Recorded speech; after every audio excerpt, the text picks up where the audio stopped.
All right, good morning everyone and welcome to our Operations and Monitoring Committee meeting. I would like to welcome any public here today and also people who are viewing us online. Welcome to our meeting. Can I call for any apologies, please? Your Worship? Madam Chair, could it be noted that I will have to leave and then rejoin the meeting because the Healthy Families launch is on this morning? Thank you. Any other apologies? Could someone move the apology be accepted? Councillor Donaldson, Councillor Rotorua. All in favour, please say aye. Against? Carried. Any declarations of interest? Councillor Hunt? I have one in the confidential. Thank you. Right. Confirmation of minutes of the 21st of October 2015. Would someone like to move they be a true and correct record? Councillor Gould? Councillor Rotorua. Any alterations or... No. I'll put that motion to the vote. All in favour, please say aye. Oh, I've gone far ahead. Sorry, I apologise. I'll go back to urgent business. Apologise for that. We've already gone there. Madam Chair, Your Worship. I wish to move an urgent item of business and ask that this item of business be put to the front of the agenda. That's due to my having to leave and then rejoin, and I don't want to miss that item of agenda. I can signal that the item is about the management of our bus services. Okay. And I'd like that brought forward. It was in the operational report, but if we could put that at the front of the agenda, I see. And, okay, so I understand you want it at the beginning of the meeting. I'll accept that because I do believe that there is a high level of public interest in this matter, and it could have been later in the agenda. I thought it would come up naturally there. So I'm happy enough to accept that today. There has been a lot of toing and froing. So we'll see how that goes, and I'll open it up for any discussion at this point, and then we'll see where we go after that. Thank you. Well, I wish to speak to this item, Madam Chair. What page the item is on? It is in the operational report that we understood that we were going to be hearing from our staff agent at page 21. It's that item that I just want brought forward. But before we speak to it, I want to say that all of us, the community, needs to be concerned about the usage of buses and the bus routes, and also I've become more and more concerned between meetings between Regional Council and our own officers attending these meetings, that we clearly can't trust the usage numbers that have been put on the table in reports that we're only getting by emails. They clearly show errors. They raise other issues about confusion around the bus routes and the signage. So there's a multiplicity of issues there that I am concerned about as the Mayor of this town. The changes that we're all evidencing now are clearly not working smoothly.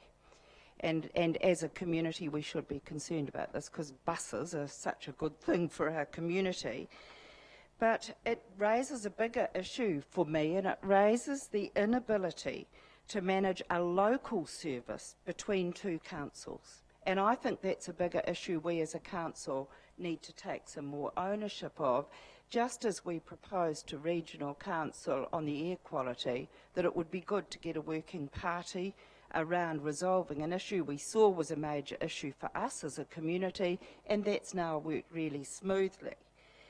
The Minister of Local Government also has signalled that councils are getting out of that reorganisation agenda, but shouldn't take our eye off the ball of what we could do together, where we've got some overlapping functions and service provision. And I believe this is one, probably along with actually another one that's rearing its head, is the Coast Guard provision of service. This is a local service. The bus services are a local service. And I think that we should make sure as councillors around this table that they're effectively managed.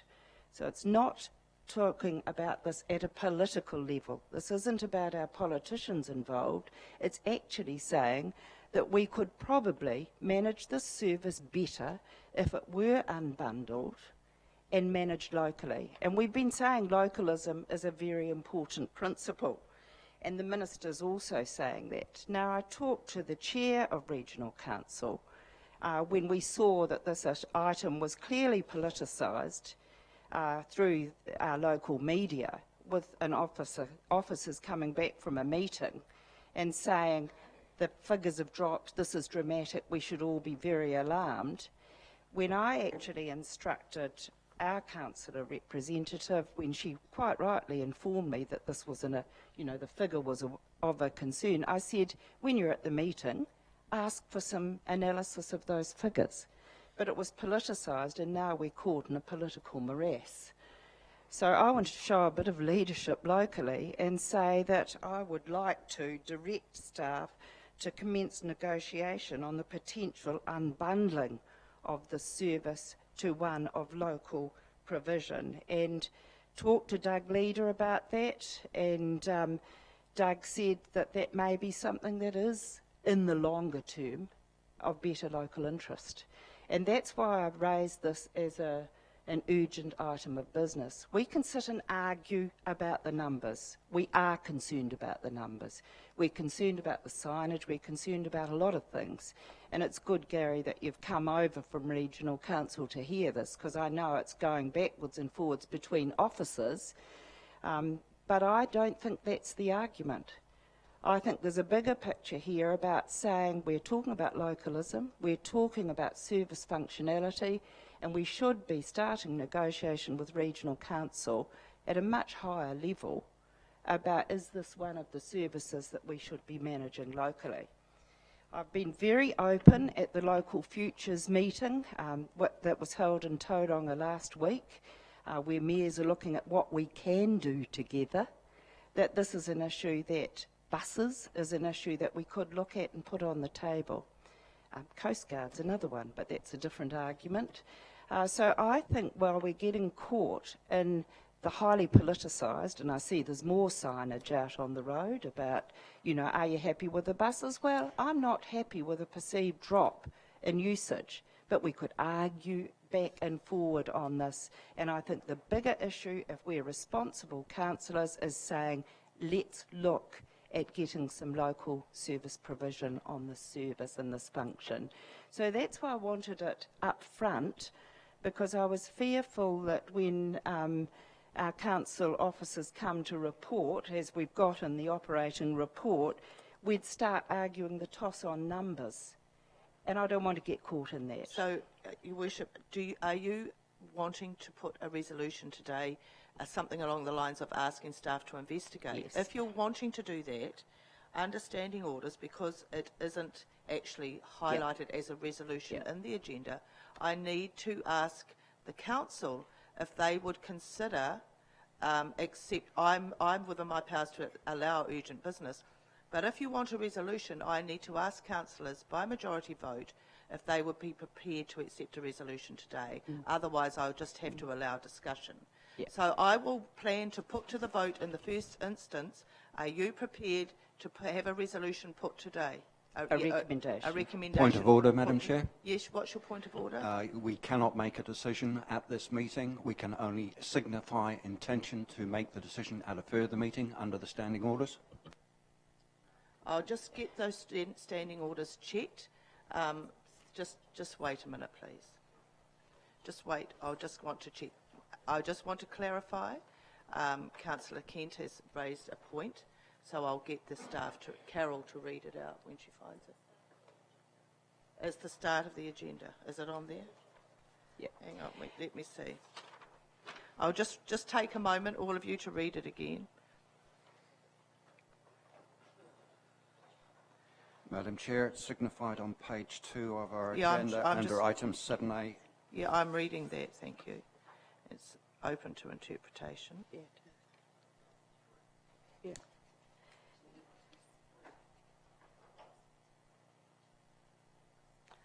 an item that is not on the agenda for a meeting may be dealt with at the meeting if the local authority by a resolution so decides. And the presiding member explains at the That's right. meeting at a time when it is open to the public the reason why it is not on the agenda and the reason why the discussion of the item cannot be delayed until a subsequent meeting. I'm perfectly happy that the resolution be that we discuss this and that we give direction to officers to come back with a report on the unbundling of local bus service provision. So we don't have to make that decision today, but that direction be given to staff. Okay, and we don't have to have a resolution. So I will allow discussion. Because, as I've already said, because it is a high public interest, it's actually already mentioned in the agenda. I thought that it would come up through our agenda today. The only reason I allowed it is because the Mayor has asked, because she has to leave early, if we could deal with it at the beginning. And I'm quite comfortable with that, so that's why I'm allowing it. So it's open for discussion, and I think the staff will get a sense of how people feel about it coming back as a proposal in the future. Right, Councillor Sarank.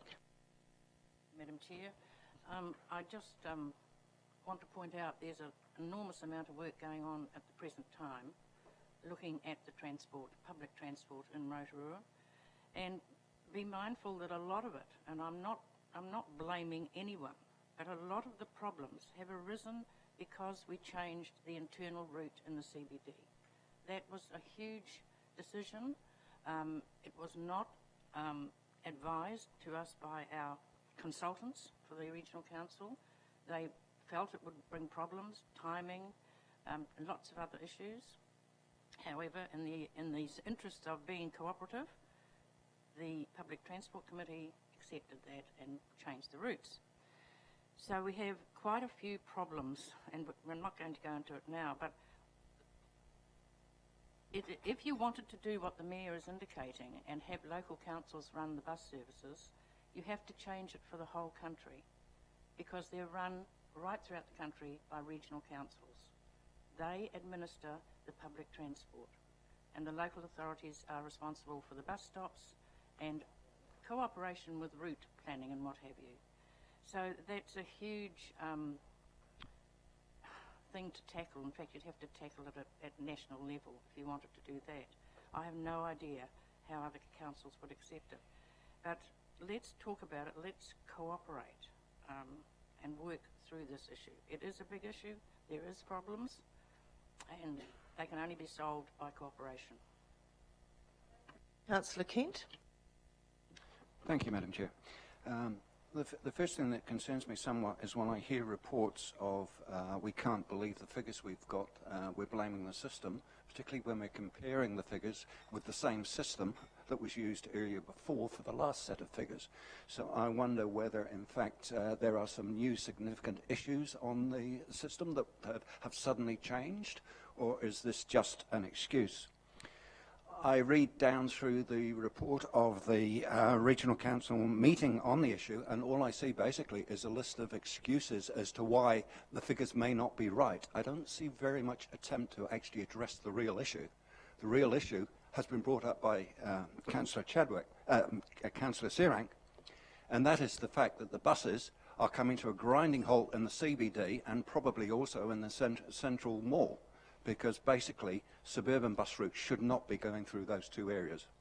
There are other ways of getting around it, and I think it's a case of actually sitting down around the table and discussing the issue properly, not just trying to find excuses. I agree with you, Councillor Kent, that we do need to discuss the issues in thorough and full depth. And you will notice, I'm sure did most of you receive that email with from Fiona McTavish?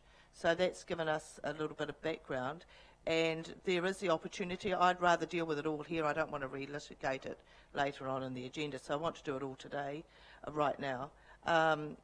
All of these things here. So I'll just ask Jeff, have you had a chance to look at some of these that are raised? Thank you, Madam Chair. If I can just go back to a comment that Councillor Sarank raised, and that is the management of the bus service and the question that can this council manage bus services. Now, my understanding is that it is certainly within the power of the regional council to agree that this organisation manage the bus services. That is not actually something that could not happen. We are not talking about procurement, so that is actually the item that is managed at a regional basis and would need to be managed or continue to be managed at a regional basis. But that does not mean that management of the service, working with the bus provider, looking at how signage and communication is actually undertaken, those are all of the management activities that could be actually agreed with the regional council to be managed at a local level. That's certainly possible. I've looked at the list that has been circulated by JP, and I certainly think that the actions within that, in my view, would actually take us forward. The question I think that the Mayor is raising is that how should a local service at the end of the day be approached?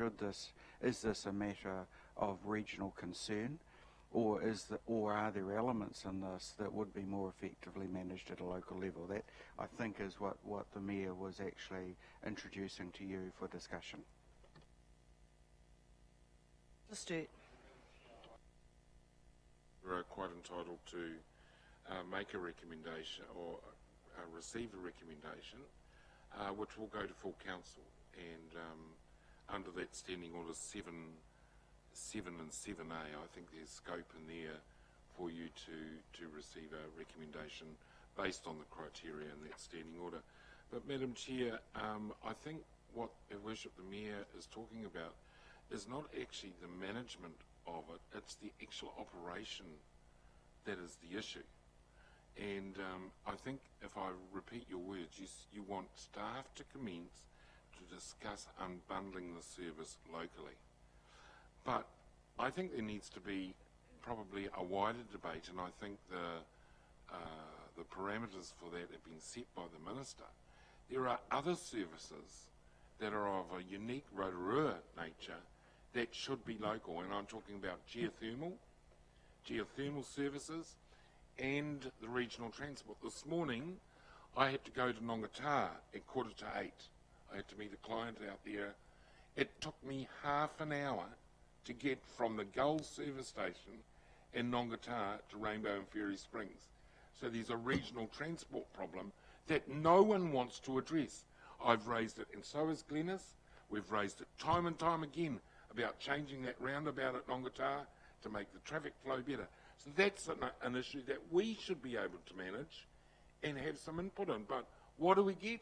We get the regional, it's not a priority. There's a whole lot of underground services there, etc. There's underground services under every road in this country. So that's a red herring.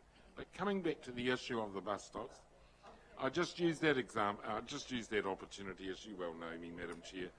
But I think the Mayor raises a very good point on the local bus issue. I think we should have local solutions for local issues. And I've been down to and watched, I sat outside the Westpac Bank and watched the bus service. There is huge usage. It is growing at the Central Mall. I don't know about Aroa Street. I haven't looked at Aroa Street. But certainly at the Central Mall, there is more and more passengers going on. And Glenys said, they wanted to use Victoria Street. Well, Victoria Street is a hell of a place to traverse anyway. It's so narrow. But what people are doing now, because there's a hiatus at the lights at Ranald Street at the peak, they're ducking down Victoria Street through the mall so they can bypass going through that intersection. So there are a number of issues, but I think coming back to what you're talking about, Your Worship, I support you. I think we're not asking for the moon, we're just asking staff to look at the parameters, look at the options open to us. If it can't be done locally, it has to stay regionally, as Glenys has mentioned. Well, those are the issues that have to be looked at. So I'm all in favour of taking something to council anyway. Thank you. Councillor, and now we've got Councillor McVicker, Hunt, Rokawatake, Gould and Bentley.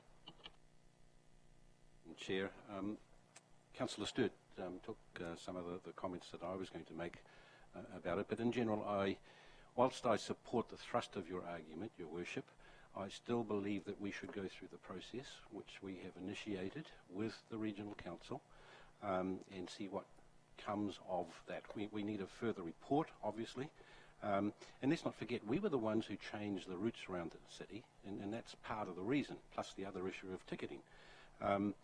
And as Councillor Sturt mentioned, there are many other services that we could put our hand up, and we're looking at a unitary authority type of structure the further we go down the track. So I would rather we sit around the table with the Regional Council at this stage, get a report, and make a decision on that basis rather than ploughing ahead with your current recommendation.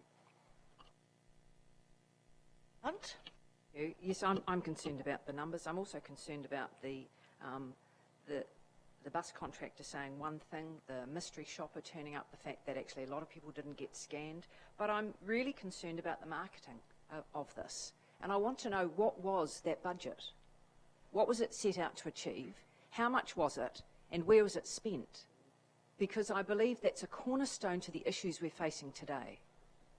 The ring road was something we fought as the inner city focus group hard to get, and we know that it has been successful for moving people to places they need to go. Yes, there are teething problems, we expected that, but this has actually been blown out of all proportion with figures we can't trust, with complete absence of marketing to support the service that Regional Council helped us create. So I'm hoping that that's going to change going forward, but that's a question I would like answered, is how much marketing was put onto this, where was it placed, how was it supported, and how 3 months or 4 months down the track did they, when they first looked at the monthly figures, and I'm assuming they get them monthly, did they start looking at how they could address those issues as they came forward?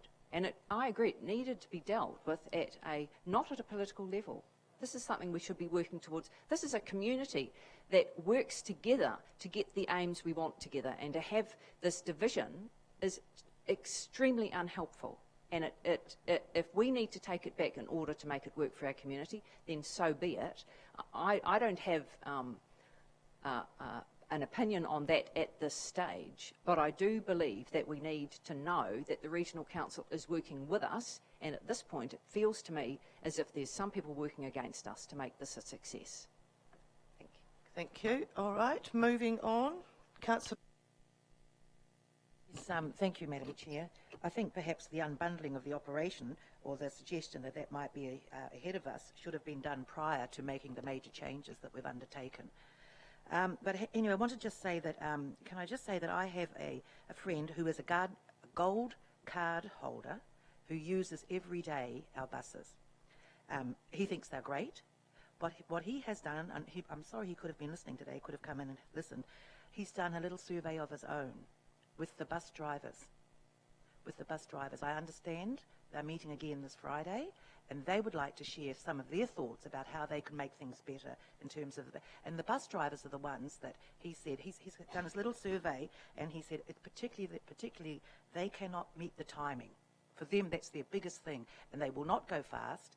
And yes, the scanning is actually being neglected to a certain extent because they want to get through, but that's the big thing. But the bus drivers, we should be listening to them. Thank you, Madam Chair. That's all I've got to comment. Thank you, Madam Chair. I totally support Mayor Chadwick at meetings with the as quickly as possible. I'd like to point out that our next full council meeting is the 17th of December, and then we don't start to meet until February. I also suggest that perhaps before the 17th of December we have meetings either with councillors and council, between Lakes Council and Bay of Plenty Regional Council, or staff and staff, or combined meetings with council and staff from both councils, to try and sort this matter out as quickly as possible. You know, the people of Rotorua need a bus service, and we're trying to provide them with one. And it's just unfortunately at the moment we've got a lot of negative comments in the paper, which is really could be out of the bus control because of the traffic problem. I'd also like to point out to Councillor Sturt that the roundabout at Nongatar was mentioned by a staff member to the NZTA at a recent meeting to have a slip road, which would help alleviate the problem of traffic coming through to Rotorua, and they were going to look at this matter and bring it up at the next meeting. Thank you, Councillor Stewart. I have allowed that, Councillor Gould, sorry, I did allow you to respond because I did let Councillor Stewart go on his little red herring discussion, but I think we probably now, for the rest of the meeting, will not continue going off on red herrings if we want to get through it in a timely manner. But perhaps you could tell Councillor Stewart later.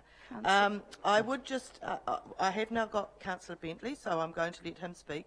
I would just say, Councillor Gould, I'm looking at the faces around the room with a response to your suggestion, and it appears there would not be a lot of willingness for councillors to meet. So perhaps we could ask staff how that could be dealt with, and if it could be dealt with by the 17th of December, because I think you're right, everyone is very concerned about the bus service. So I'm sure Jeff has been busily thinking about how to manage that, so I'll ask him the best way forward. But in the meantime, we will go to Councillor Bentley. Thank you, Madam Chair. And if I can just say one thing about the bus system, and is that while I don't personally use it, because I can walk, the buses will never be successful while it's sorted out in a meeting room. You can only fix it by sitting down with the drivers and doing it from there. And to date, the drivers haven't been involved.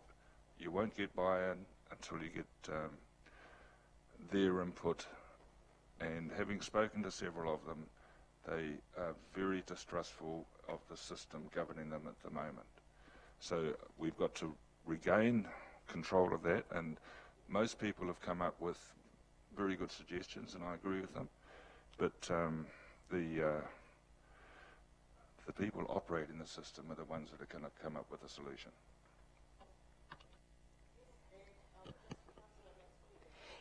Councillor Maxwell. I'll just let Councillor Maxwell briefly, and then I'll let you quickly have your say. Yeah, I realise you have to go, Your Worship. No, I support what you're putting forward in there, but I just had one concern. Okay, we're not in confidential, but Councillor Hunt, you mentioned concern, something about working against us. Are you allowed to express that a little bit, or what's working against us? No. No? Okay, we're not in confidential. No, support.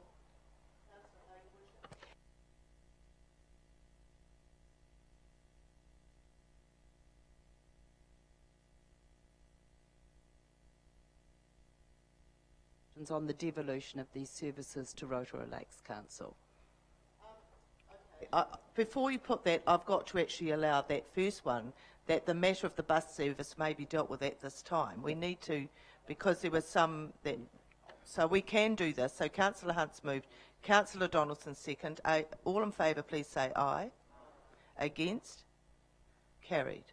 Right, now you can put your resolution. You've already read it, we won't reiterate it. So, Your Worship and Councillor Stewart, all in favour, please say aye. Against? Carried. Thank you. Well, thank you very much, councillors, for allowing that discussion today. And we will now move on to, where are we up to now? I've done that. Did I not put it to the vote? I said we did confirm the minutes for the last operations and monitoring. I didn't put the motion to the vote because I forgot I'd done the urgent business. So we'll come back. I'll put that motion to the vote. All in favour, please say aye. Against? Carried. Now we have a presentation from Stavros Michael, our Director of Transport and Waste Solutions. So would you like to come? And I understand you've got a PowerPoint for us today, Stavros. Thank you.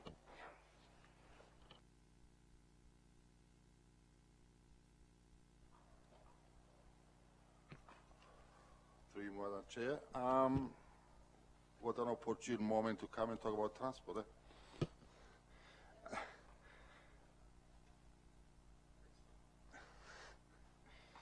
Okay. I was given 10 minutes to make a presentation, and of course I will walk through my presentation, and then I'll be happy to answer any questions. It is undeniable that a reliable, safe, and effective, and an efficient transport system, is very important for the economic well-being of any community, especially in an urban environment. we making sure that transport does and can influence heavily where people choose to work and live. And as Councillor Steele was saying earlier, that if it takes you half an hour to go to your destination, or 1 hour, will influence the way you choose to live and conduct your business. And obviously, the way you manage transport contributes to to the overall infrastructure perception about its affordability and efficiency in general terms. Now, the transport teams values that underpin our transport-related programs revolves around a number of Rotorua Lakes values, which are all universal to every business unit of the council. However, from a transport perspective, we have chosen to focus attention on 4 key elements.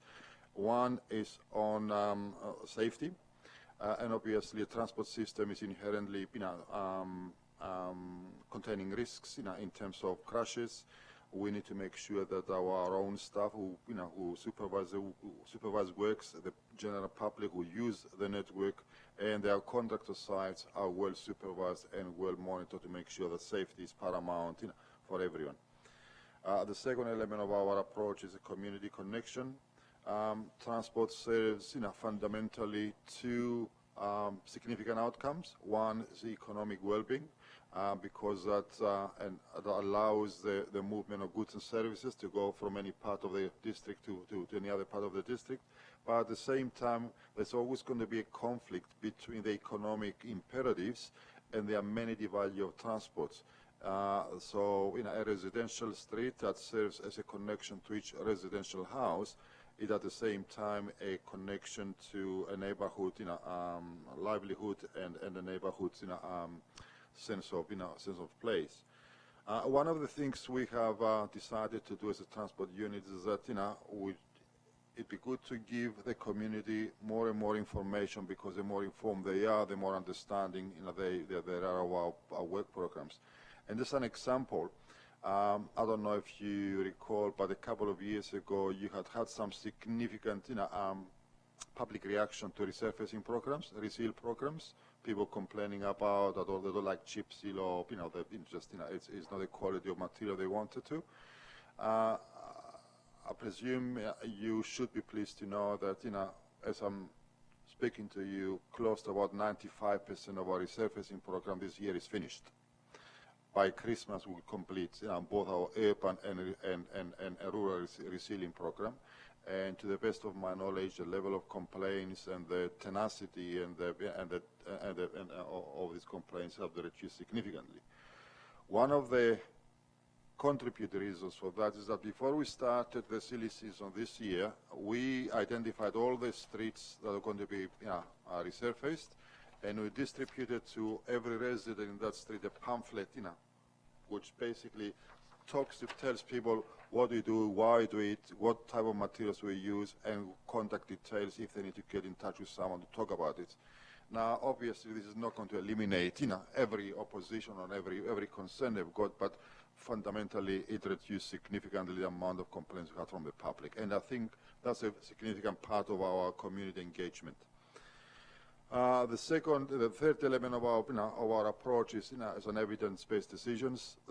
There is and will always going to be more demand on our capacity to deliver, and therefore we want to make decisions to invest in works and programs. We have to sort of rationalize that work and justify it on evidence-based. We cannot make decisions randomly. So evidence-based is a fundamental engineering and good public policy decision making tool. And the fourth element is sustainability, sustainable now and in the future. And here you're discussing this morning the issue of public transports. Obviously, it's a fundamental component of our transport package. You do need to remember that public transport only caters for about 2.5% of our trips. I also have got at this point in time a significantly, I suppose, unfortunately low level of cycling and low level of walking in the district. I think if we try to pay attention to all these active modes of transport concurrently, we safeguard a future demand for road capacity, and at the same time we're ensuring that our adults are invested more wisely. In terms of our key programs, in the transport area, we break them down into a number of components. We've got a strategic component, which relates to to the Connect Rotorua project, and I'll talk about it a bit later. The network management, which basically relates us to the decisions to what and how we manage the physical aspects of the networks, our asset management plan. We monitor this network performance and the efficiency in terms of dollars per kilometers, and of course, access by all modes of transport, to that network. The active transport modes relate to cycling, walking, and public transport, and again, we pay equal attention to all these areas. And as I said earlier, we increase the participation in those modes if we want to future-proof our network. Road safety relates around reducing the social cost of crashes and injuries and fatalities related to crashes. And of course, road safety education programs, because there are three fundamentals of areas impacting our road safety, and that is the roads, the vehicles, and the driver. We pay attention on educating young drivers, especially for the future. Enhancements to urban streets, and I'll talk about later, that's areas where our normal renewals and maintenance programs cannot address, and we have special programs to address those areas, and rural villages. As the economy increases, as the economy pushes for more demand on the transport network, we should not forget that the district is not made up only of the urban part. We've got rural areas that need to be addressed and need to be enhanced to a satisfactory level. At the strategic level, these are the three key corridors, or I suppose 4 areas we're addressing at the moment, and we call it a project, the Connect Rotorua. Most of you have been familiar with that area because you've been involved with the Eastern Arterial Route, the Central Corridor, and the Western Corridor works over the number of years, but we're making significant progress in that area. Basically, Connect Rotorua tries to address the connections, for the city, which is, linking the North Island, with the regional destinations. To some degree, because of our situation as a district here, we've got a degree of conflict. Corridors that are serving as main routes for freight and tourism and services also intersect and bypass the city, and therefore we have a degree of conflict. And because we had some historical issues with our main corridors, especially the Eastern Arterial, the Western Corridor, and the Central area, there are some issues that have been manifesting over the years, which basically creating some fundamental constraints to our development of the district.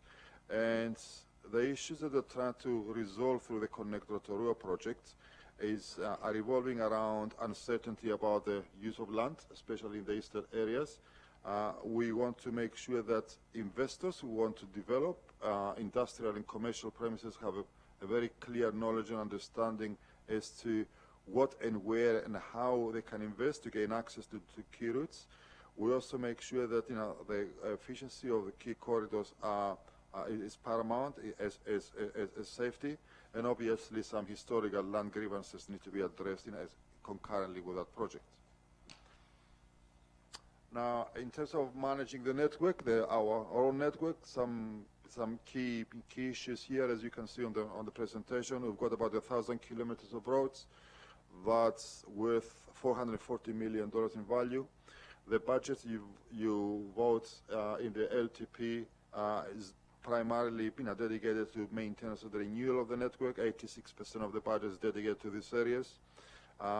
We have some key indicators that about the integrity of the network that point to us being equal or better than our peer cities. A recent audit by NZTA, who undertook an audit of our procurement, our contract management, and our procedural and technical processes, was quite complimentary of the way we manage our network. And as I said, they made that comment in their report as presented to you. We've got some areas with regards to equity and access to the road corridor for parking and amenity, and you can see that although there is controversy sometimes about parking and access to parking and how many minutes should be free or not. The reality is that we have a high satisfaction result of 87%. 85% of our car parking spaces enjoyed, free access to car parking, and at any given time, 1 in 5 car parks is available for use. In terms of the active modes of transport, we'll be starting very soon to convert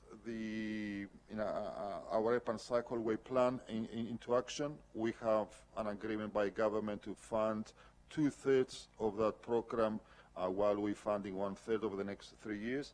The intention is for us to create 27 kilometers of App and Cycleways, but of course the question is what for? And the what for is to increase the participation in cycling, which sits at the moment at 2% to about 10% over the next 3 years. That will have significant benefits for the district to improve our image as a cycling destination, and obviously tourism and branding contribute to economic improvements too. And also, for those who are using the cycling, there are tangible health and environmental benefits, and obviously provide some future-proofing for our road capacity and our corridor capacity.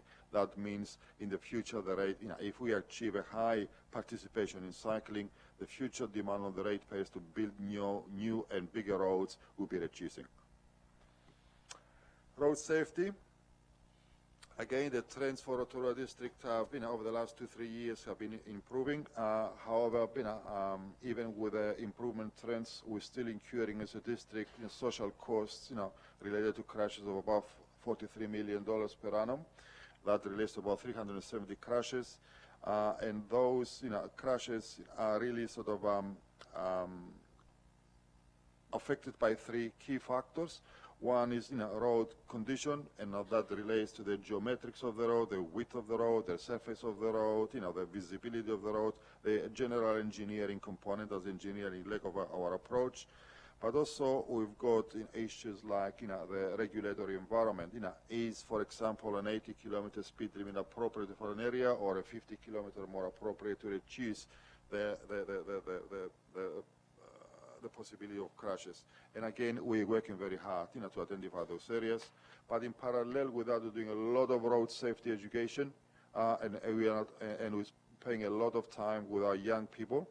As I said earlier, there are 3 factors to road crashes: condition, vehicle, and driver.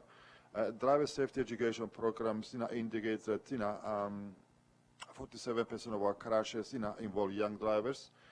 We have 23% of the district's population in the age between 5 and 18, and therefore, if we want to improve the attitude and the safety consciousness of our future drivers, is starting early and addressing school education programs and making some progress in that particular area.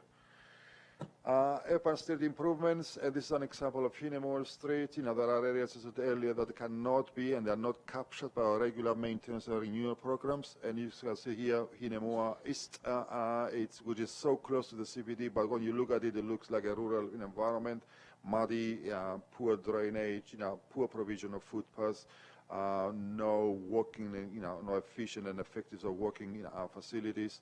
And obviously that contributes to a low-grade perception of the neighborhood.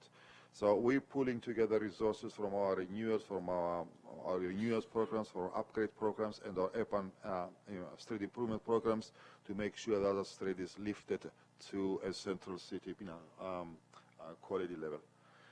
And not to forget also the fact that we are comprised, not just from an urban component of our city. Also, we've got a number of rural communities, and at the moment, the lakes and rural communities comprise about 15% of our ratepayers, roughly. And as I said earlier, as economic activity takes off, we should not leave them behind. And this particular area, Whakaitu, has been on the agenda for some time, and especially since we have addressed and have agreed that what we call high-efficiency freight movements will take through their heavy trucks and so on. 40% of the traffic in that area is heavy trucks. We are working with the community to improve some safety improvements, pedestrian facilities, car parking facilities, and so on. And we will address other areas like around Lake Rotorua and so on in due course. But again, this is just a part and parcel of that if we pay attention only in one part of the district, then obviously we're creating a bit of an inequity in the whole system. And that's it. Thank you very much. I thought it was 10 minutes. I'm not sure. I didn't actually time you. It was very interesting, but thank you for that update, Stavros, and it's clarified a lot of things for me. So are there questions of clarification? Councillor McVicker? Whilst we clearly have issues at Nongataha, I believe a bigger issue is the Eastern Arterial. And we did have an update from NZTA a week or two back, and I was somewhat appalled at the financial resources that they're talking about directing to the future of that Eastern Arterial. In fact, I think from memory they talk $20 to $30 million over the next 10 years. That is totally insignificant in relation to the demands that we have, and I know it's all evidence-based and highlighting the fact that we haven't grown as we would have liked to, but we were obviously pushing them along and endeavouring to get that figure increased substantially, because it's going to take a long time if we do Tenai Road, and four-lane Tenai Road, bit by bit, which is what I got the impression was going to be the case. I'll ask Jeff to reply to that. Thank you. Yeah, thank you, Chair. If I can just respond, we can provide you with a further update and confidential, but this is a matter that Stavros is leading, and there is a lot of discussion between central government, the Transport Agency and our organisation to try and reach a resolution which will address the issue that you're raising. Councillor Sturt? Madam Chair, there's some wonderful examples around the city where,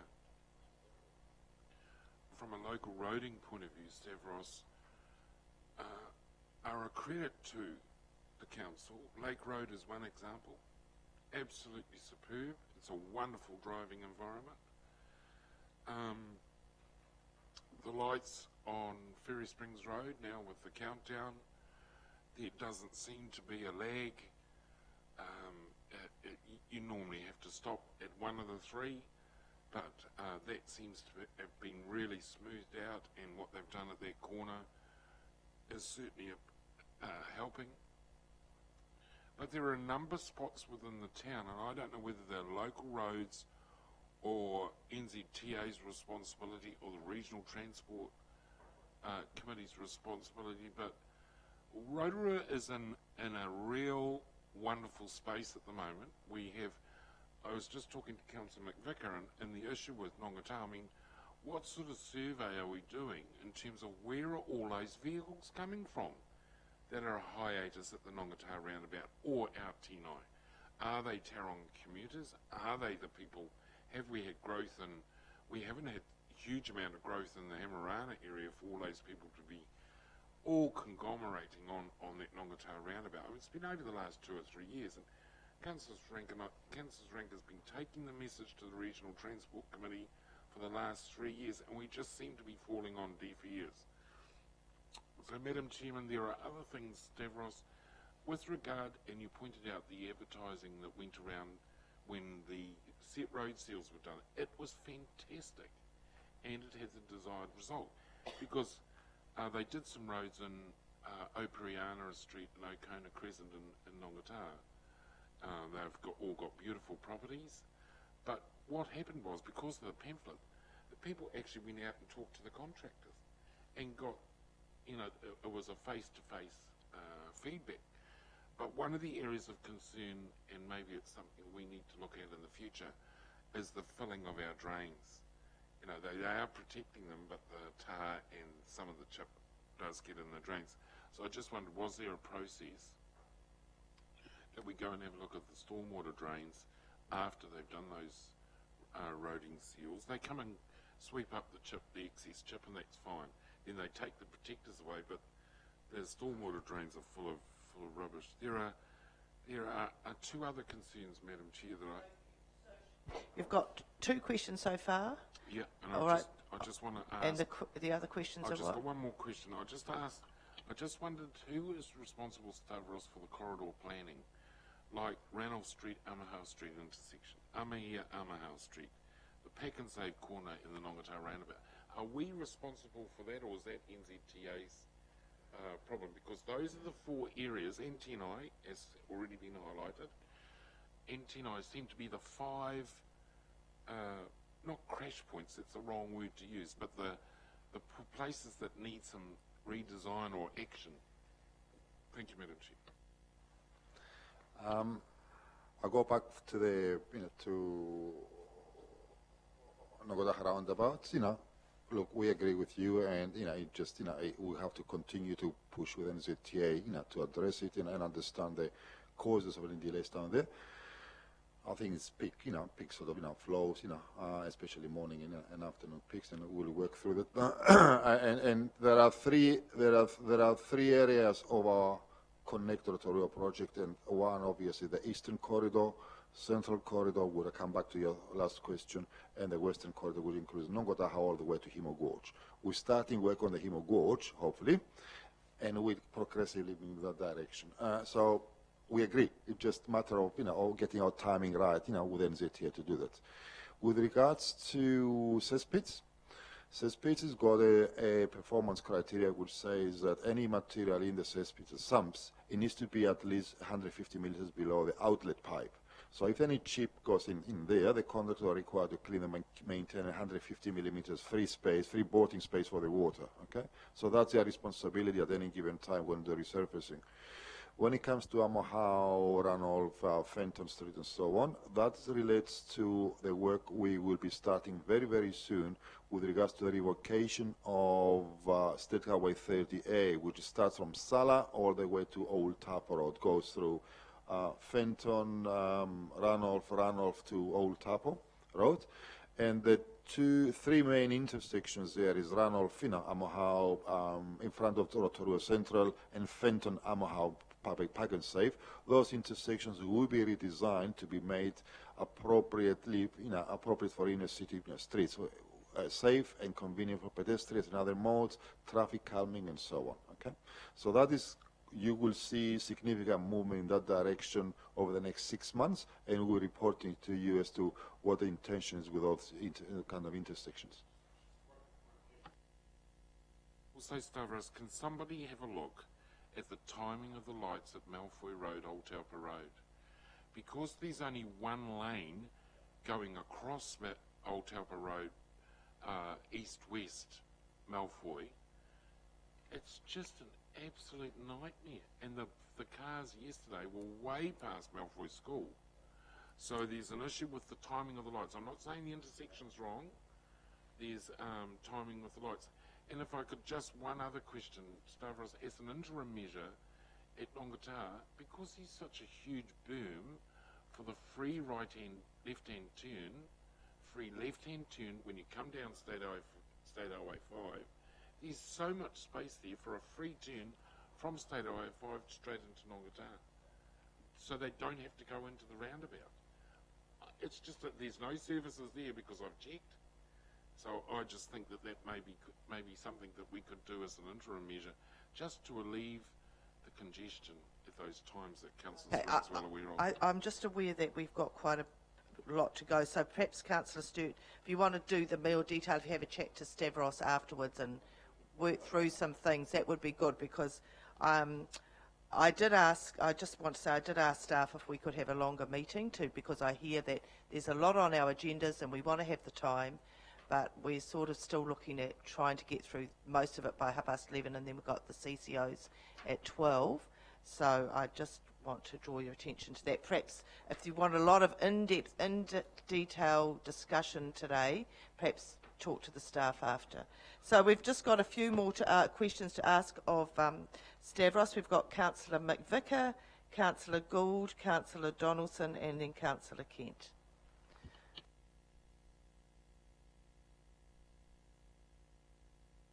Madam Chair, with the use items of that serious tragic crash in Rotorua last year, which has made the national news, the New Zealand Herald, Waikato Times, etc., Bay Dominion Times, with the 2 people getting killed from Australia.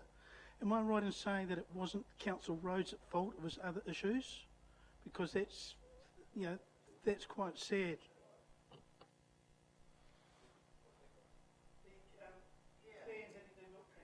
Well, I think that to the best of my knowledge from what I've read from the police reports, it's just a vehicle crossed, into, the driver crossed, on the wrong side, as I said earlier, road condition, vehicle condition, and driver are the 3 factors influencing crashes. I'm not aware of any issue that, will attribute any concerns to our roading system at all. Okay. All right, Councillor Donaldson. Thank you, Madam Chair. Look, I just wanted to make a quick comment about the Connect Rotorua workshop, and I can update councillors further in confidential, but just to reassure Councillor Sturt and others, there is wide representation there from both corporates, the community, and even a CCO, as well as the agency officials participating in that, in those decisions. So I can update further in confidential.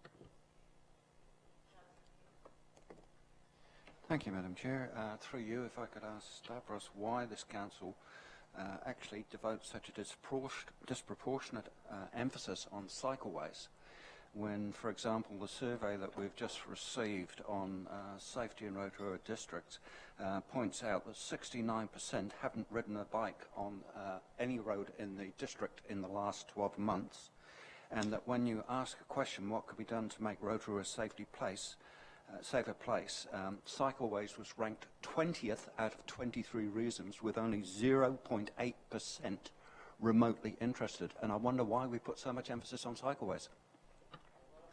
I'll let Stavros answer that. I think there are 3 reasons. The first reason is that how you dedicate resources. It's a council decision, a policy decision. However, the evidence that supports investment in cycleways is based on the fact that the same Rotorua safety survey indicates that 66% of parents would not let their children ride on bicycles because they perceive the cycling as it is at the moment is unsafe. What this council spends in terms of cycling with regards to its overall transport budget, out of about $16 million, we're spending about a capital of $1.9 million. So it's about 1/8 of the overall spend. And the reality is that if we manage to push for every percentage of cycling move away from commuting by car into cycling, we are saving millions of dollars in the future enhancement of the capacity of the roads. And that's why government is supporting our funding investment by 2/3 of the costs. The NZTA and the urban cycling improvement programs contribute about 2/3 of the $4.5 million we're going to spend in the next 3 years in that area, and it's a part and parcel of the government policy statement that supports it. The third area, of course, is that Rotorua is relying heavily on tourism, and Rotorua is one of the key destinations for cycling tourism, and actually bringing hundreds of thousands of people into the district to cycle around the mountains and the rural trails and so on, and not being able to provide them with a decent urban cycling network seems to be inconsistent with our approach to attract more and more tourists. Councillor Sir. You too, Stavros. I'm aware of the Malfoy runoff intersection, and it is a problem, without a doubt. I know the design was done, I know the land purchase was done, so can I ask, when is it likely to be scheduled for the works to be done? My wife uses that, and she always tells me that, they should fix these lights, and I say they, it's me. And how it is a state highway, they're all type of roads. As I said earlier, over the next 6 months, we will come back to you with what we propose to do with the revocation of State Railway 30A. If that Amo House road is going to be converted into city streets, there will be flow-on effects on traffic that will deflect in other areas. Malfro Road is one of the areas, and that will be part and parcel of the same package of improvement works to accommodate that change. And I hope over the next 6 months to be able to give you some indication of that. We established that there was an effort to put the widening of the road down Malfroy Road 2 or 3 years ago, and we've struck huge opposition from the public. They poured in literally in their tens because they do not want, they saw huge problems in widening Malfroy, and I presume that's what you're talking about. No, as you said earlier, the problem with Malfro Old Tapo is not the capacity of the lanes, is the capacity of the intersection, and the capacity of the intersection is affected by the efficiency of the signal controls. And unfortunately, the signal controls on Malfro Road are manual setups. They are not what SCAD's controls that control, that are computer generated and reactive, to flows of traffic.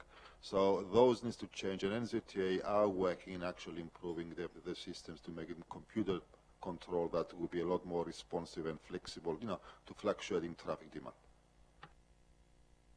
Well, thank you very much, Stavros. We appreciate your report and all your answers to our questions. So moving on now to page 17, Staff Reports Recommendation 1. So we'll move 1, that the report be received. Moved Councillor Srank, seconded Councillor Sturt. All in favour, please say aye. Against? Carried. I'm now going to ask, we're not rushing to 2 and 3, I am now going to ask Rob to introduce the report, and just to let you know, Rob, we've all read it thoroughly, so perhaps if you just highlight a couple of things, and then we'll see if there's any questions, and then we will go with 2 and 3. Thank you. Thank you, Madam Chair. Yes, the report is fairly self-explanatory. Just to point out, it's the Volunteer Rural Brigade at Lake Okaraka. They have an existing building on a local purpose reserve. They want to expand it. The adjoining area is a recreation reserve which has a limited number of reasons you can lease it. So what we're proposing is we actually change the recreation reserve to a local purpose reserve, which will then allow them to push their fire station across onto that area. They're going through the fundraising process at the moment. The submissions have all been in support, one with a few slight conditions, which can be met through building consent and lease provisions. So from a staff perspective, it's a sort of a technical step 1 that can be followed by step 2. So any questions, happy to answer. Questions? No, I think it's pretty straightforward. I have been asked by staff to read it out. I won't, but I will just, but I think it's just that sometimes what happens is it appears that we make decisions and then people forget. So that's why they've asked me to read it out. But just a minute, Councillor Srank, please, I don't need to be interrupted. So I would just like to say that the issue is that it is going from recreation to local purpose, and that it's going to be granted, the reserve lease will be for 20 years. So that's it in a nutshell. And I'm going to do that because people tend to be coming back and forgetting what we voted on. So I'll put that to the motion. All in favour, please say aye. It's been moved and seconded. All in favour, please say aye. Against? Carried. Thank you. Right, now we'll move to recommendation 2, our operational report on page 31. And we now have, could someone please move that the report be received? Thank you, Councillor Sturt. Seconded, Councillor Rotorua. All in favour, please say aye. Against? Carried. So now I'll invite our group managers, and up to page 31 is Thomas with the Finance and Capability Group, and he has a short PowerPoint, I understand. Have you still got that? So we'll let you have that, and then we'll ask questions of you. And after that, it will be anything up to on page 31. Thank you. It's the Prezi one, Carol. Thank you, Madam Chair, and good morning, councillors. Just introducing the new front end of the operations report. So what you'll see in front of you is a dashboard that we've created. The dashboard that we've created is a response to what you as councillors have asked for probably over the last 6 months that we're working on and putting together. So the key really is to put some high level KPIs together that show overall how the business is performing in a quick snapshot, and it really does summarise a lot of the other information underneath. What I've done is I've just put it up, and I'll probably walk up and grab the walking mic, and I've got a little bit of a clicker, and I'll just walk through each of the sections on the screen and what they mean. So if you just bear with me for a second. Going to highlight your new exciting dashboard that can zoom in and out. He's showing off. It's lovely.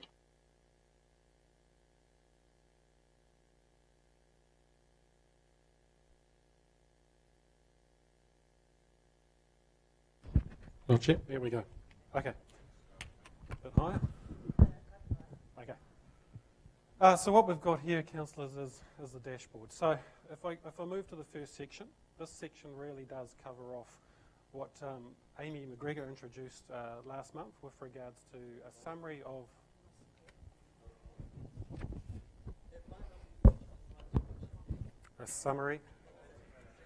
my apologies, a summary of the Rotorua 2030 performance measures. So as you recall last time, that most of those measures were on track. And what we'll do monthly is, although these measures are more measured quarterly, is just show you the change of what happens when we measure those performance measures. The next section is our actual performance measures that are set in the long-term plan. We didn't get an opportunity to provide you with a detailed report on the performance of those to the end of September. However, here is a snapshot of it, and this will update as well as we work through that. As you'll see on this one, you'll see that there's a couple of areas that do need attention. The stormwater the waste management area needs a little bit of attention. Those performance measures are a little bit behind, and that relates to tonnage to the landfill. And on the regulatory services space, there's a couple of performance measures as well that need attention, and that's around the timing of processing some consents, and the delay there is really around a key resource being required for the district plan appeals, and that's just means that some of those consents aren't moving through as quickly as we would like. The next section really is the financials, so this will update on a monthly basis. So I will go into it a little bit more detail in the next report, in the next section, but effectively from an operating revenue point of view, we are on track. We're ahead of budget currently, and we're forecast to end the year on budget. The next section is the operating expenditure, the capital expenditure, and also showing you an overview of how council debt currently sits and what the forecast of that debt is towards the end of the year. The top right, this shows you an overview of the capital works program. So the black line is the budget spend for each of our council activities. The green bar underneath shows the expenditure to date, and the blue line is the forecast expenditure for the remainder of the year. So obviously the cumulative of the green and the blue together, if they are less than the black bar, then obviously we're forecasting to spend less than the total budget, and if it's greater than the black bar, we are forecasting to spend more than the budget. Now, the black line does reflect the 85% funding available. So you'll see that the majority of our activities are below the black line, but there are some activities, in particular roadings and water supplies, where we are forecasting to spend more than our budget.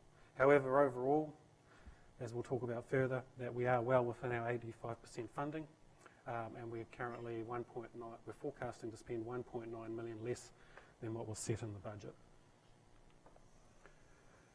We then go into some key HR stats. There's a little bit of an anomaly at the start of it. You'll see that there's a small increase from 392 to 395 in our total positions. So our total positions is actually the number of FTEs in our org structure. It actually hasn't increased to 3. There was a little anomaly back in July where 2 librarians who were casuals were converted to full-time equivalent, and the person presenting this, putting this graph together, just had a slight misinterpretation. And there was one increase in the transport area with regards to an administration role to support civil defence and rural fire. However, that's being managed by not filling other positions in the org structure. So overall, you'll see, therefore, currently we're 395 FTEs in our org structure, and we're currently carrying 368.3. And so we are carrying a number of vacancies at the moment.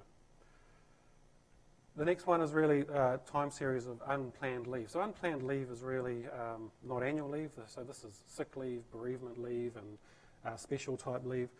The reason this is important is obviously is that we'd like to reduce this as much as possible. We don't want our staff to be sick and to take unplanned leave. And you'll see that that's been declining since the start of the year. Now obviously July, August is the midst of winter, so you'd expect a high number of unplanned leave with staff being sick, and we expect that that will gradually reduce and stabilise over time. The next one is employee turnover. So this is a rolling 12-month average, so at any one time as we move to November, we'll show the last 12 months coming up to November.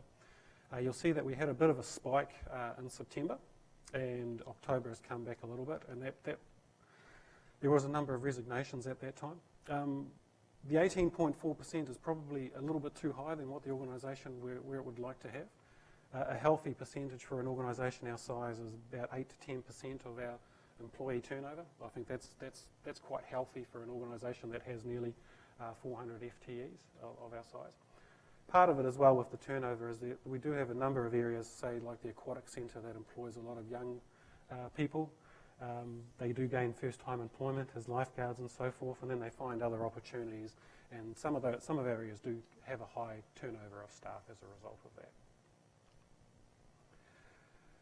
The next one is another important one is the leave balances. And so for us, what we're saying is we want our staff to take leave because we obviously care about their well-being, and so we do get concerned whereby staff accumulate leave, in particular where they accumulate leave greater than 30 days. And so we had it creeping up probably last year, and it's something that the organisation has targeted this year to make sure that our leave balances are in check and that our staff are taking the appropriate leave.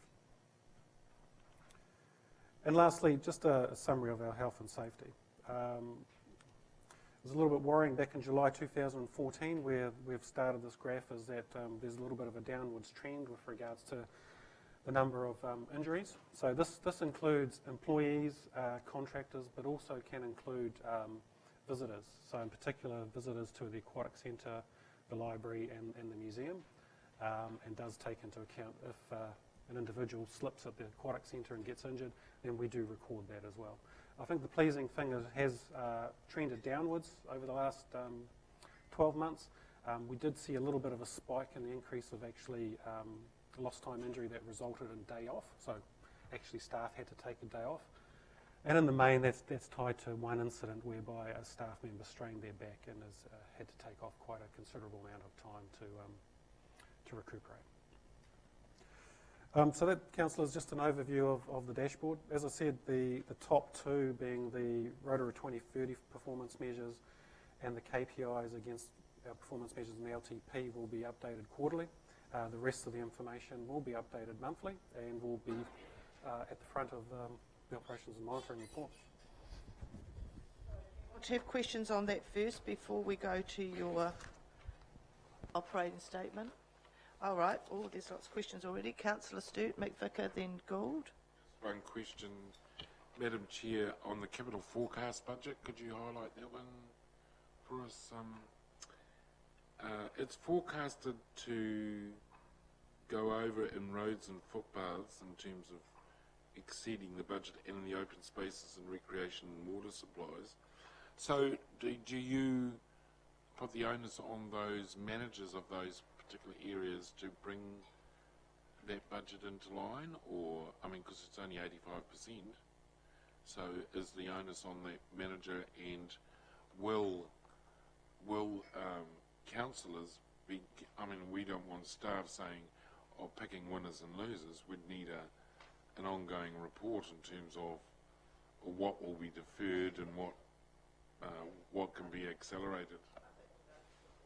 Dave answer that. Thank you. I think, Councillor, if you go back to the whole discussion that we had around the renewals programs and all of that sort of stuff and around the capital work, the onus is on me to manage my team, to manage the program to come within the funding envelope. All right, so in some of those areas, what you've got is you've got a list of projects which is longer than the funding envelope, and each project has an individual budget. Right? And because you're doing it on a project-by-project basis, but we know that there are always elements that get delayed or whatever. It can come down to weather-related events, it can come down to consents, it can come down to a whole range of things, or actually that a pipe or something that they thought needed to be renewed now doesn't need to be renewed when they dig it up. So the element, I've made a commitment to the council that we will live within the funding envelope. My staff know that we've made that commitment, and my managers have made the same commitment to me around living within that 85% envelope. Yep. Madam Chair, thank you, Thomas, for a interesting way to illustrate KPIs. My question relates to human resources, in particular the time series of employees. I'm trying to get my mind around the fact that you're saying that we have currently got 368 employees when we have budgeted 395. Is that correct? We have 395 in our org structure, yes. That doesn't necessarily mean that all of them may be 100% funded.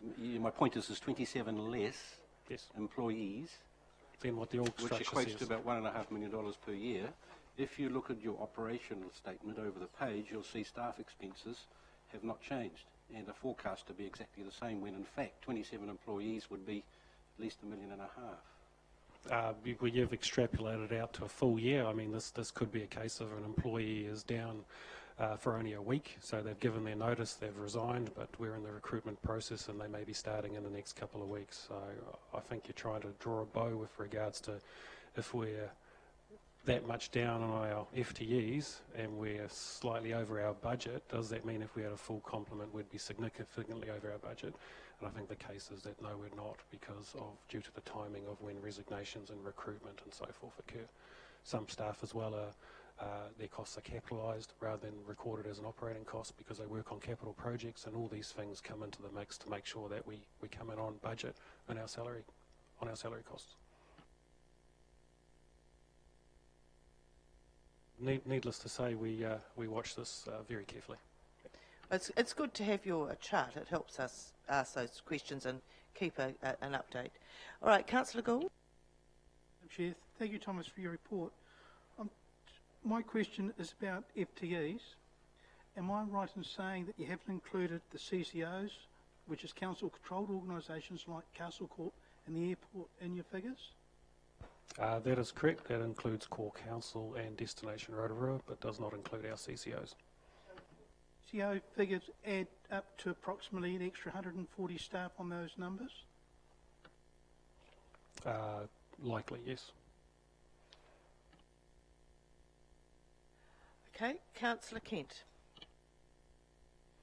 Thank you, Madam Chair. Can I request, therefore, following on from Councillor Gould's question there and the answer that's been given, that in future we actually be given the full FTEs and not just the core business, because it is quite relevant in terms of this. And my second question is, the figures that we see here for operational revenue and operational expenditure clearly show that we're not complying with Section 100 of the Act. What is the prudent reason, please? Sorry, Councillor, could you care to explain why you believe we're not sticking to the Act? Section 100 of the Act clearly states that local authorities must keep their operational expenditure within their operational revenue unless there is a prudent reason for doing so. I'm still trying to find out what the prudent reason is for this council continuing to operate with its operational expenditure in excess of its revenue.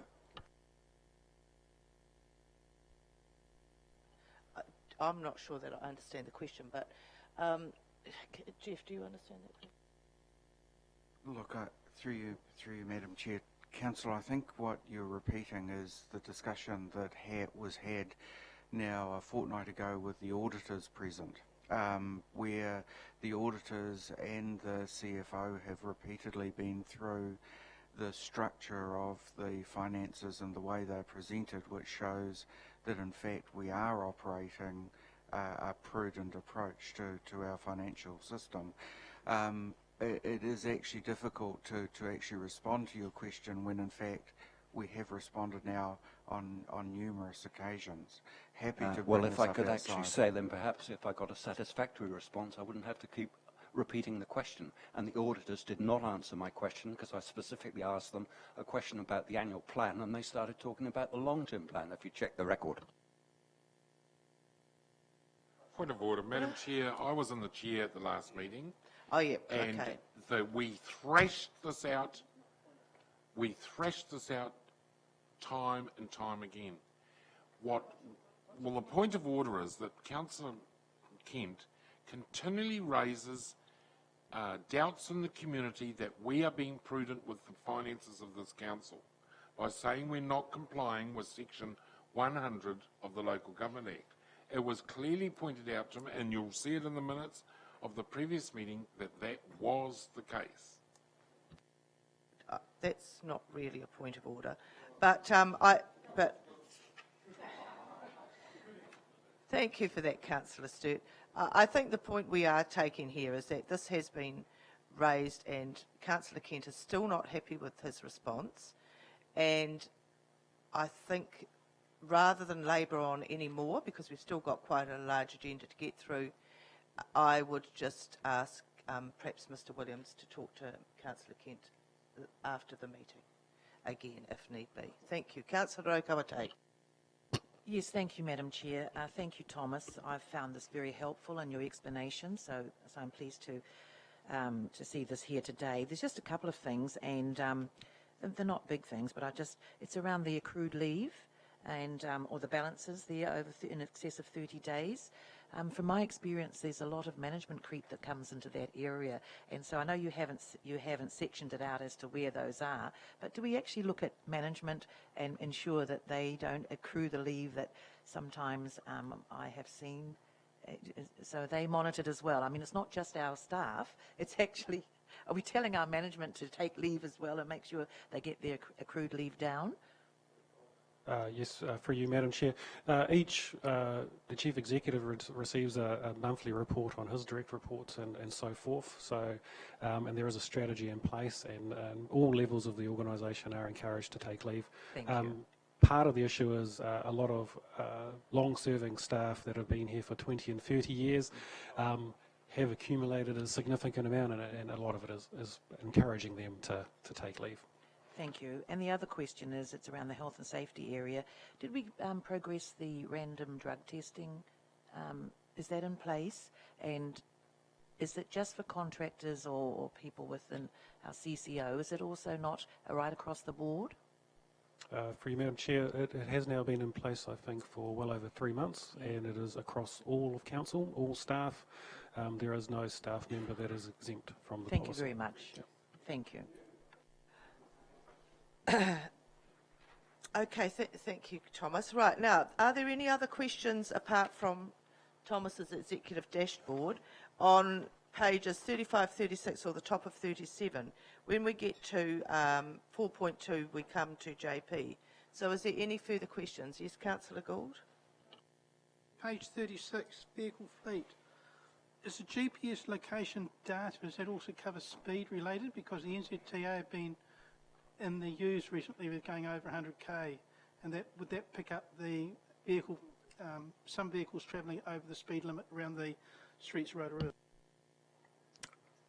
Yes, it certainly does. The system automatically generates overspeed reports when a certain speed is triggered, and they are promptly followed up by the manager and dealt with accordingly. If I may, Madam Chair, I probably just haven't walked through the financials on page 33 and 34. That people had read them and they were pretty Yeah, straightforward, quite in my comfortable. opinion. Yep. I thought they were pretty straightforward, but if people do want to ask a question, they're quite free to do that. I know you hadn't walked through it, but yeah. Did you, Jeff? I'm sorry, I missed you. Jeff wanted to just say something. I think look, not wanting to belabour the discussion, it is probably worthwhile, Thomas, just taking council through page 33. I think Councillor Kent at the end of the day is referring to the fact that the table demonstrates that the revenue line is greater than the expenditure line, and that results in a negative. And I think that's what he's referring to, is the other way, is actually not being the balanced budget. That is correct. However, that needs to be offset by the next page where the capital revenue sits, which therefore does push the overall budget into a balanced. And just, I don't want to labour the point, but as highlighted in our long-term plan, year one of our long-term plan is budget balanced as per the prudence regulations set by the Department of Internal Affairs. So we are balanced.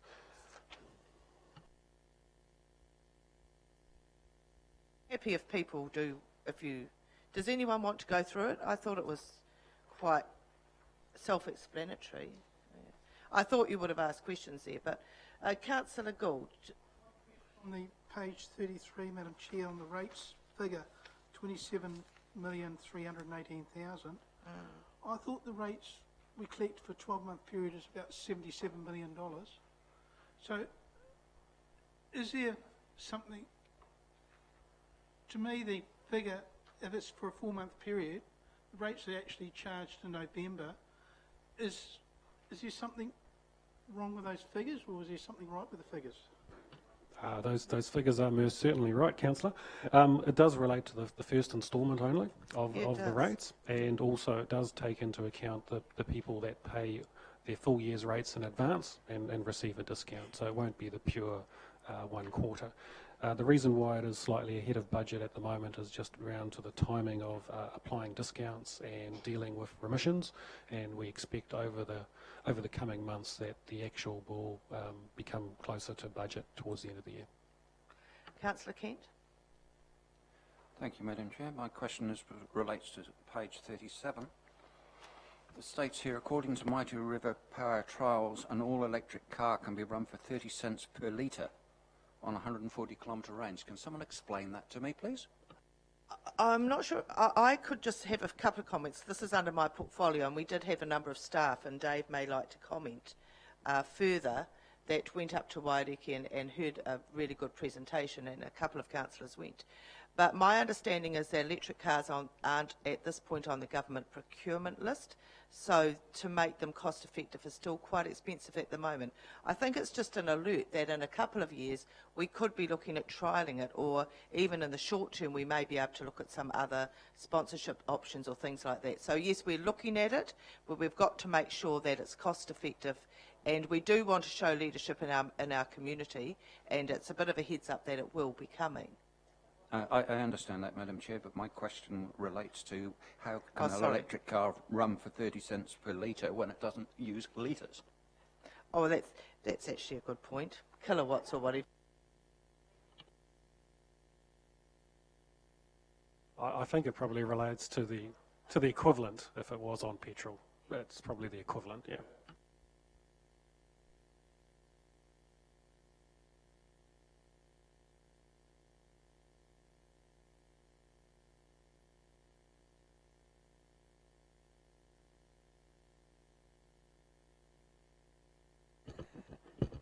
Just also on page 37 regarding the RSA agreement, can Thomas confirm the status of the first mortgage now that that sale's gone through on that property?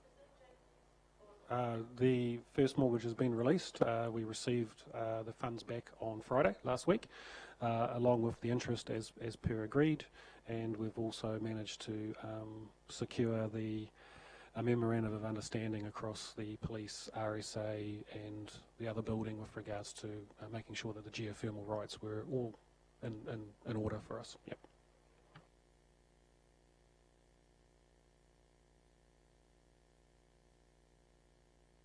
The bottom of page 36, Property and Investments, I note that the asset transfer to the airport company has triggered the return of the Karamura baths out there.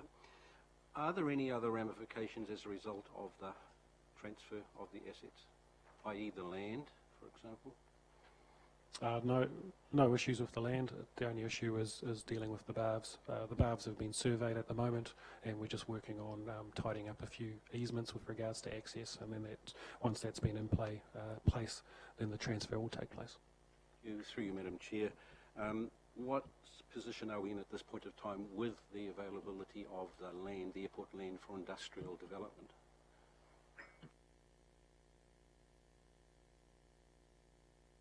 That's a matter, as I understand, that is actually still with the airport board. They are currently considering what the options are, and once they have actually established that, they will actually commence discussions with relevant iwi as to the underlying ownership. Page 37, the bottom of it, of what's coming up, the earthquake-prone buildings report. When are we likely to see that report?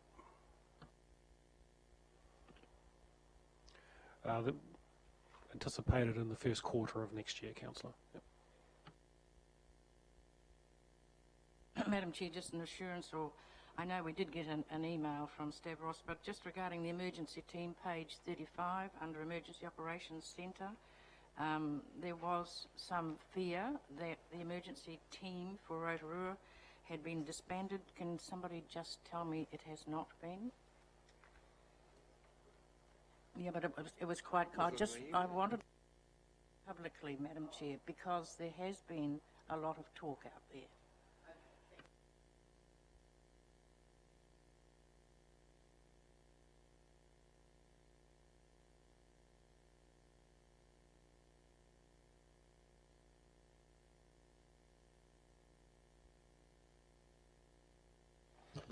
Through you, Madam Chair, just to clarify things, the response team R15 has not been disbanded. A conversation has commenced with the team, which is a team of volunteers, as to their future role in terms of training and who will exercise the lead agency control and command over the team in an emergency. The legislation is very clear that the New Zealand Fire Service and the user has got a lead agency role in terms of search and rescue operations. Council does not have an in-house competency to effectively supervise their training, and therefore we are exploring options with them to, whether they can be set up under the umbrella of a user, Airport Search and Rescue and New Zealand Fire Service, or they can form themselves an incorporated society or a trust, so we can make sure that the risk liability for the council in terms of training is not acute. So we are in that process of discussing with the volunteers as to what they see their options are available to them, with a view of making some decisions over the next few months. But certainly in due course we will inform you as to the outcome of that discussion.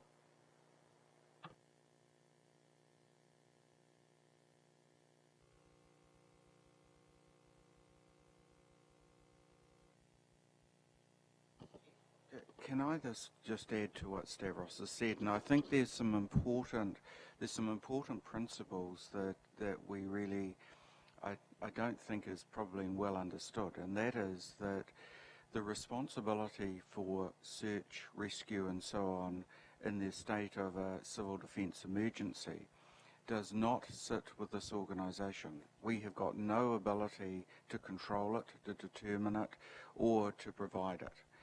The legislation is very crystal clear that responsibility sits with the fire service. So their call would be as to what resources would be deployed and how those resources would be used.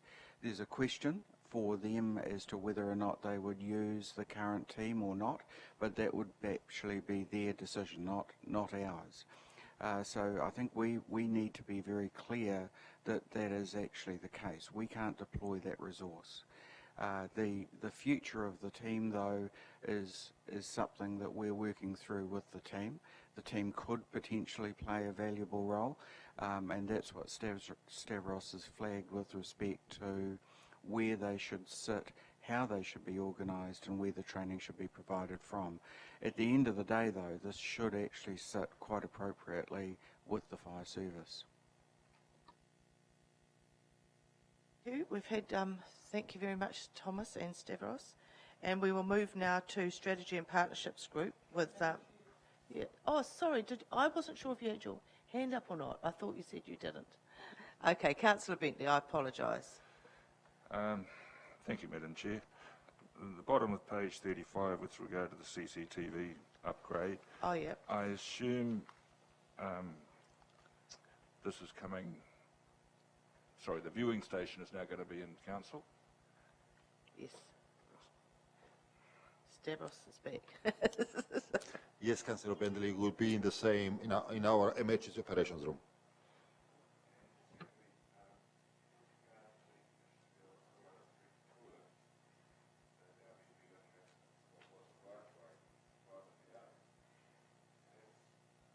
Council purchased it or leased that area of land?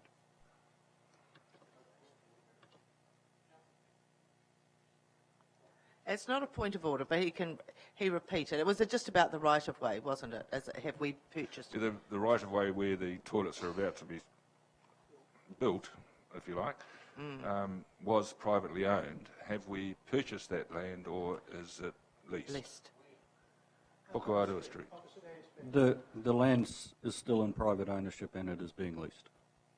What lease have we got on it? Oh, terms, I think we've got about a 10, 15-year term. Yep. JP? Right. So did you have any, a brief overview of your area? Thank you, Madam Chair. Probably just to move through my area. It starts, councillors, on page 37. Yep. And so we've just got some information there from the People and Capability Department within my area. Moving on to page 38, you can see there we've just highlighted, councillors, the new members of the Te Arawa board who have been successful through that election process that we provided some assistance to, but the election was undertaken through the Te Arawa Lakes Trust by Elections NZ. So that's those people who were successful through that process. Councillors, we've just repeated again the Your Choices, which was the representation review timetable, just for your information at the bottom of the page.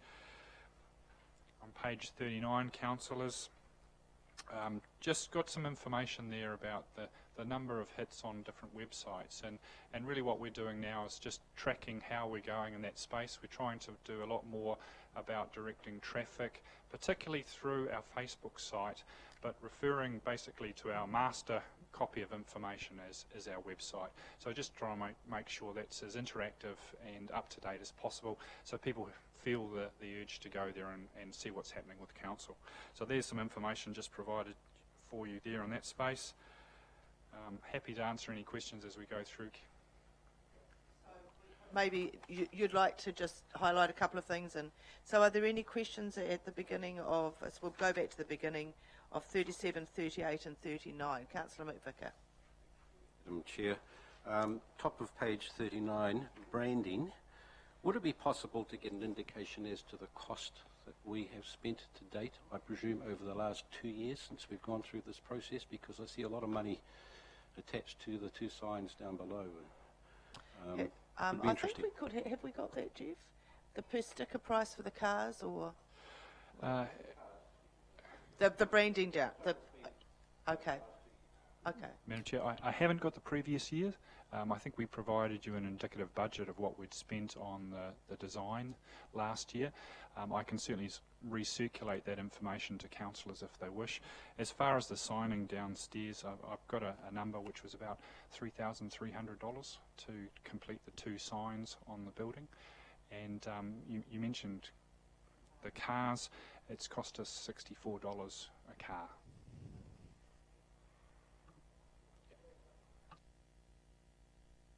Jeff, did you Can I just add to that? I think beyond that, Councillor McVicker, it would be very difficult for us to actually give a figure for branding, because what we've effectively done is renew business cards, for example, with the new brand, only when the business cards are needing to be replaced. And so really do you count that as a rebranding cost or simply renewal of business cards? And so beyond what JP has asked, it would be difficult for us to really provide a further quantification.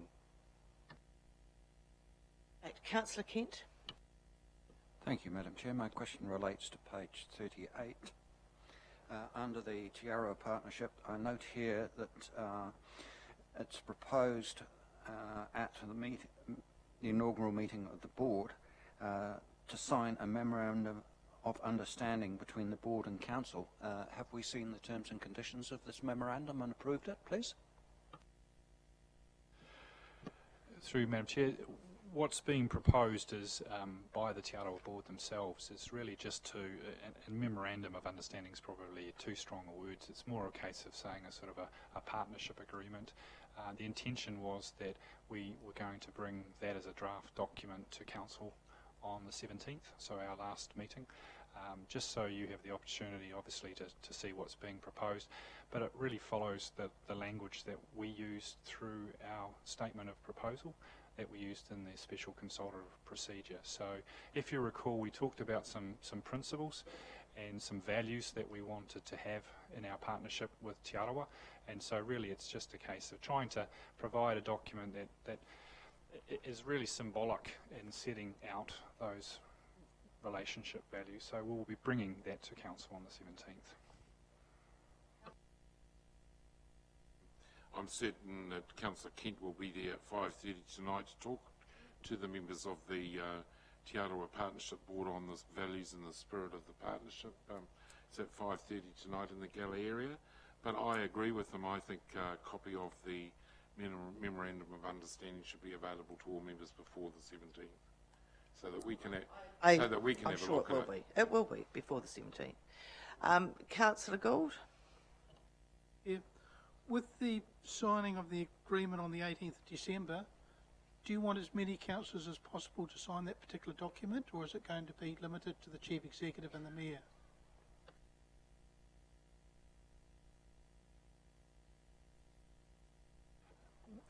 Through Madam Chair, as I say, it's a draft document that's being proposed by the Te Aroha board just to reflect the discussions that have been undertaken over the last year between council and Te Aroha. It is a draft, and it will certainly be part of that agenda and circulated well in advance of that meeting. My understanding or recollection of the document as a draft now is it's really seen as being the mayor signing it on behalf of this council. Just really to sort of bringing together that partnership arrangement and relationship that's been developed through this process. So it's really a starting point, and as I say, a predominantly symbolic document. It's not a legal document. It just talks about how we intend to partner with Te Aroha moving forward. So we'll certainly have it out in advance of the meeting, so you've got plenty of time to have a look at it. And again, the timing may not be right for that to be signed. And in my experience, Councillor Gould, I think most of the time if council agrees to something, the mayor signs on our behalf and the CEO. We don't all go and sign it. I've never known that to happen. All right, Councillor Okawate. All right. I think we've had good discussion there. Right. Moving on then past JP's page 39. Anything you want to highlight on 40, 41 and the top of 42? Thank you, Madam Chair. Just on page 40, about halfway down, there's just reference in there to our spatial planning process. We've signalled to you previously that we'd stopped progressing that, and really the key driver for that postponement of any further action in that spatial planning area was really to get the outcome from the Connect Rotorua project. So really needing to understand what's happening in that eastern corridor and what else is happening on those main traffic routes through the city. So it's an important input into that process. So we're now looking to kick that off again, and so obviously a draft will be part of the discussions we undertake early next year. So that's that highlighted. Councillors, there's also been reference to some of the inner city projects there. You can see there that the commencement date for the extension to the night market is proposed to be the 10th of December. And also reference has been made to the toilets, which will be opened in early December as well. So I think there was a discussion about the laneway. The area we've actually rented is a piece of commercial property at the back of a shop facing onto Pukuatua Street. where the current mural is. So the service lane is still a service lane. So that's the space where the toilets will be going. So that will be opened in early December. And councillors, there we've also got the final costs coming through of the green corridor. And as I've highlighted in there, we made you aware that we had stopped works during the construction phase when we received some input from the shop owners, so or property owners along Hope Upper Street. So we stopped works, and as per the contract, so we stopped the works, went back and we talked to all of the owners of properties in that area. Portia went door knocking and spoke to everyone about their thoughts about how the parking should be arranged, and as a consequence of that, and I think we highlighted in that O&M meeting when I raised it, that they had asked us to consider redesigning the layout of that parking section. At the time we said that we thought that was the right thing to do, and the owners were all unanimous in their views about the parking should be up against the cycleway or the green corridor. So that we had advised you that we would be making changes to the design and that we would try and stay within the budgeted amount. As you can see here, we didn't have those costs at the time, but they've come through and it's gone slightly over budget. Thank you. Councillor Raukawa-Tate. Yes, thank you, Madam Chair. Just to, on page 41, the people portfolio, the community grants that were now, it's for the first time administered through the Geyser Community Foundation. Those have been considered and recommendations, and I just wanted to say it was a very, very good process that we went through. There were two representatives from the Geyser Community Foundation, and Councillor Wepper and I went. But what I would like to suggest is that we get to all councillors a summary of those grants and the amounts so that everybody is familiar with who actually got what. But the process was very, very smooth, and I think we'll be well served by the Geyser Community Foundation. Councillor McVicker. Thank you, Madam Chair. I have to say it's disappointing to see the overrun with the green corridor, particularly if you factor in our 85% criteria. But I'd like to ask the question, are we monitoring the usage of the green corridor? Because from what I detect at this point of time, there's a very, very low usage, albeit it's early in the piece. Through Madam Chair, we haven't specifically done any monitoring.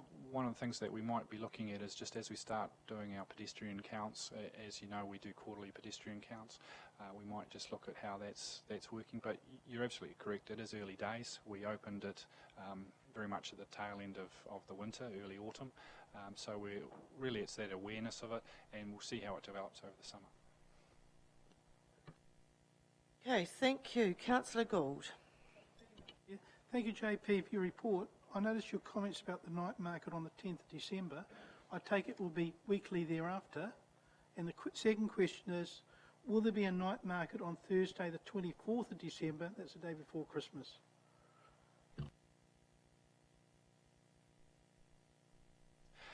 Through Madam Chair, I was just looking across at Portia. My understanding is yes, there will be a night market on the 24th, and there will, I think the following week is New Year's Eve, and there will also be one on New Year's Eve as well. My understanding also is that the extension into the next block, the night market extension, will not go through on every night through that period, so we may shrink back to the traditional one block, but certainly for a number of those through both December and January, they will be the two block option. So again, that will be advertised just so people are aware what's happening on any of those particular night market evenings. Councillor Stewart. Well, things on sport and recreation, I sincerely hope our staff are going to take a census of the schools before the school year ends in terms of the provision of swim and learn to swim programs that the schools have, because I know that a number of the primary schools have closed their pools under instruction from the ministry, so there's going to be a flow-on effect, a flow-on effect to the aquatic centre, the learn to swim programs there, so that needs to be taken into account. So I just thought I'd raise that. Yeah, I've got another one, but I'll ask it later on. Thank you. Lee? Thank you, Madam Chair. Just with regard to Mr. Gaston's comment that it's slightly over budget on the green corridor thingy, I think $72,000 is more than slightly. In fact, it's 19% above the contracted figure, and I don't think that we should be just brushing it under the carpet for the sake of one developer.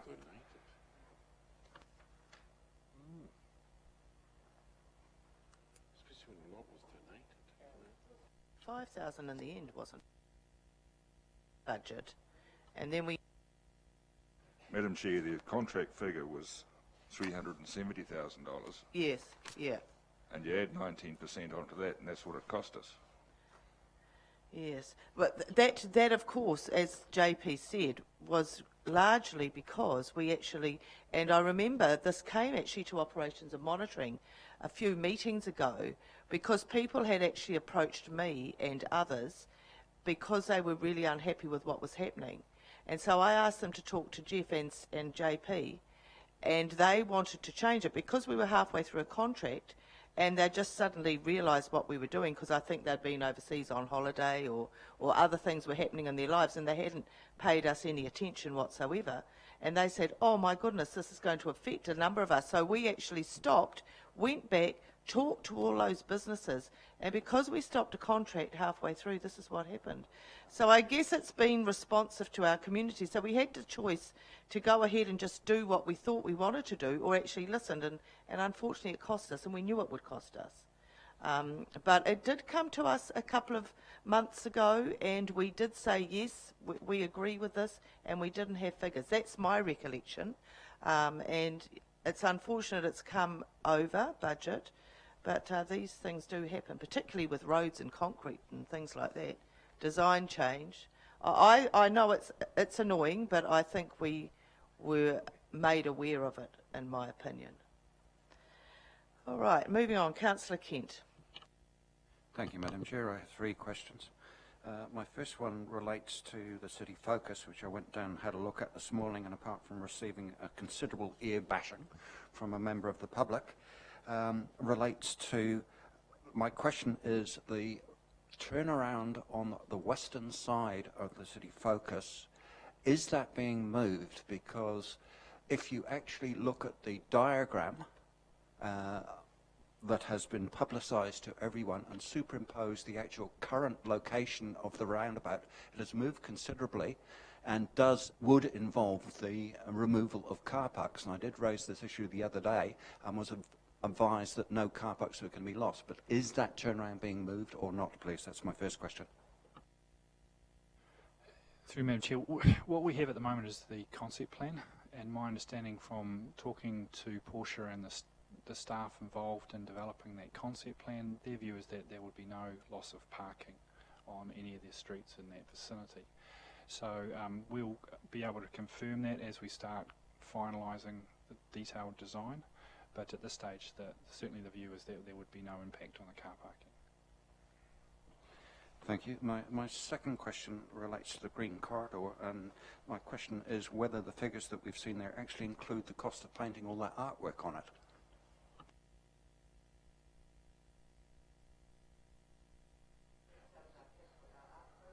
That's correct, so that's separate. We have that 1% art projects budget for every capital project. That's correct. That's right, yeah.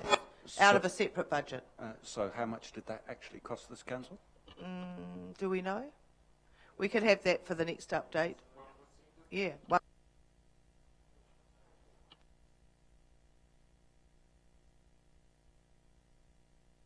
Yep, okay, 1% of that. Excuse me, sorry. Yeah. Okay.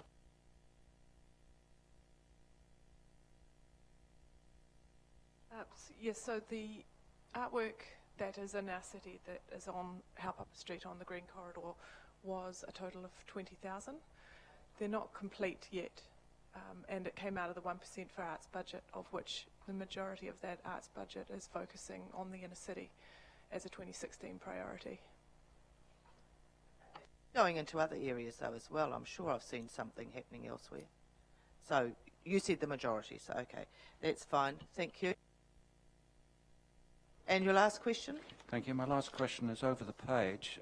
I note there's work planned for the Haupapa Street Reserve and shifting the exits and so on. Surely this should wait until we've finalised what's happening with the library complex? Through you, Your Worship, Madam Chair, the adjustments we're making are for safety purposes around the entrance and egress. Now, we've got the concepts in place around, as you've seen, of the areas surrounding the library and the redevelopment of the library and children's health hub. So one of the things we looked at was also how you move people backwards and forwards to that car park. So one of the reasons why is that there is a safety issue in regard to the entrance and exit there anyway, so we're addressing that now. So we don't see the entrance fundamentally changing with what's happening with that other project. And that part was still probably 2 years away, so we thought it was important to move on that now. Now we have got Councillor Donaldson, then Maxwell and Sturt. You're fine. Councillor Maxwell? Yes, thank you, Madam Chair. To JP and even the portfolio leader, Karen, I went down and had a look at the City Focus area too yesterday, and the question I've got is, the sales that are coming down, is that going to go into storage and consideration be given for other uses? Because if so, I'd like to put in a recommendation, a suggestion that lots of primary schools and various schools and that are utilising a lot of the sales and helps in the melanoma, cancer scare and everything. Our Energy Trust have been helping out with a lot of these areas. Would that be a consideration for the group rather than sitting in storage for a long time? Kia ora. So the sales have gone into storage at the moment, but I'm already in discussion with a number of schools with the opportunities that present for the sales. The one issue is that the sales only have 5 years worth of life left in them. So the amount of infrastructure that needs to go in to get 5 years worth of life out of them is quite considerable. So we are looking for some other opportunities, and if anyone has anyone that comes forward, please just let me know as well. Yeah, definitely. Because of the poles, they have to hold them up, isn't it? That's a big cost. That's right. Yeah, and they can't be cut up either, can they? Yeah, so that was one of the other options. Yeah. Was I went back to the original structural company to see if we could cut them up into smaller pieces for kindergartens, but they said as soon as you start cutting them up, they lose their integrity, so we can't do that either. Okay, Councillor Sturt. Thank you, I appreciate Madam that. Chair, the criticism of the Green Corridor, the Green Corridor is not only for cycling, isn't it? Because several transport questions have been asked of me because I saw a walking group using the Green Corridor the other day, and the question arose is, does the traffic have to give way to people walking in groups or singly across the Green Corridor on Ranulph Street into Kurau Park? Do they have to have a lollipop man to, No? So you could just plough straight through them. You don't have to give way. A lot of cars coming, they have to wait. Kia ora.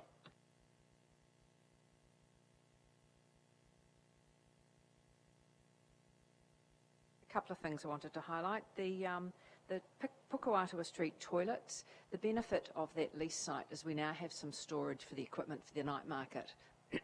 So that in fact will save us money moving the furniture to and fro the site, which was quite an expense for the setup.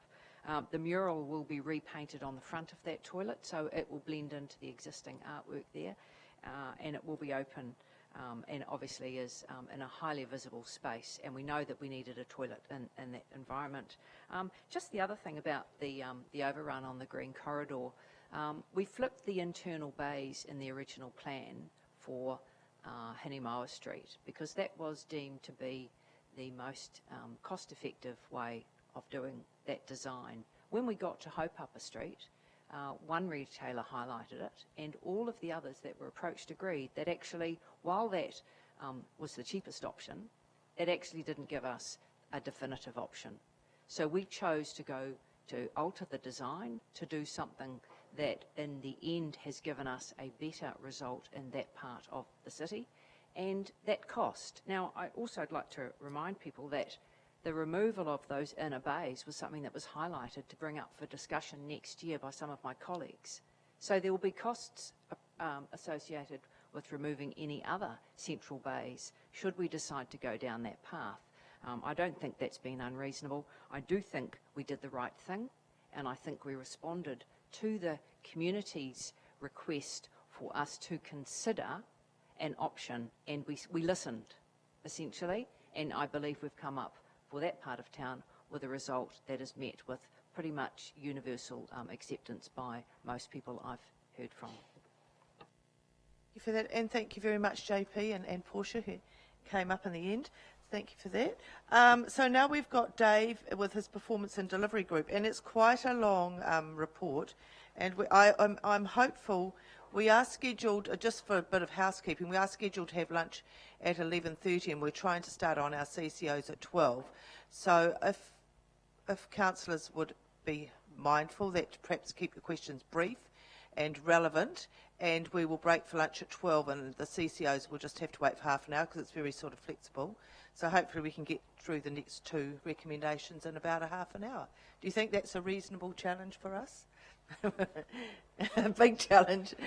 Okay, well, we'll do our best. So, Dave, I'd like you to just highlight, please. And I think it was quite a reasonable system, going through a few pages and then asking a few questions rather than doing the whole thing, and we can get lost there. So, thank you. Through you, Chair, and good morning, councillors. Look, my approach to this, I'll just highlight a few issues, work on the basis council have read the report. But just to come back to the term of the lease, Councillor Bentley, the question you asked, I said about 10 to 15. The term is 3 plus 3 plus 3. Okay, so 9 years, three rights, 3 renewals. So just if I can, I'll go through very quickly into the report. There's been a coronial inquiry in regards to a death that occurred in a geothermal pool. That death occurred in 2013, so there was a hearing in regards to that. The staff have reported that the feedback from the coroner is actually that the moves that the council has made in regards to safety, signage, those types of things are quite positive, but his draft report will be produced at some stage. He has in the past been critical in regards to geothermal pools because of the sulphur elements and the gas and the risks that can come to people on that, but he was, as I say, quite complimentary in terms of the elements around signage that's gone on into there and the monitoring regime that's in place. Just note quickly, dog registration's always a big thing. So in there, we're at just over 93%, puts us ahead of last year. In the consents area, we've got a continuing increase in limbs. You'll note in here that consents are down. And there's a reason why, proposed as to why that may have occurred, that you do tend to get an influx of applications whenever you have a change of regime. People look at the old regime, they look at the new regime, and they ask themselves which one is better for us to get our resource consent into. And so some of them will go because, of course, a resource consent can sit for 5 years before it is acted upon. And if it's acted upon at that point started, then it extends from that point. Customer solutions, you may recall from the presentation in terms of customer solutions about 3 or 4 months ago, big push in there is actually this first time resolution. So if we can resolve inquiries the first time they come through, then it leads to less administration, much better customer response and a better feeling from the ratepayers in terms of how they've been treated. So into there, they're continuing that push, and one of the things they've done is to pick up the call answering and the requests for maintenance to be done on pensioner housing. So if somebody rings up and says, I've got a problem with my oven in my pensioner flat, rather than that being passed through to property to then call the contractor and dispatch them, that dispatch for the contractor is going straight through from customer service, and there's a protocol around who to call and how that all works. So it's effectively just making sure we don't have the change of hands going on within there.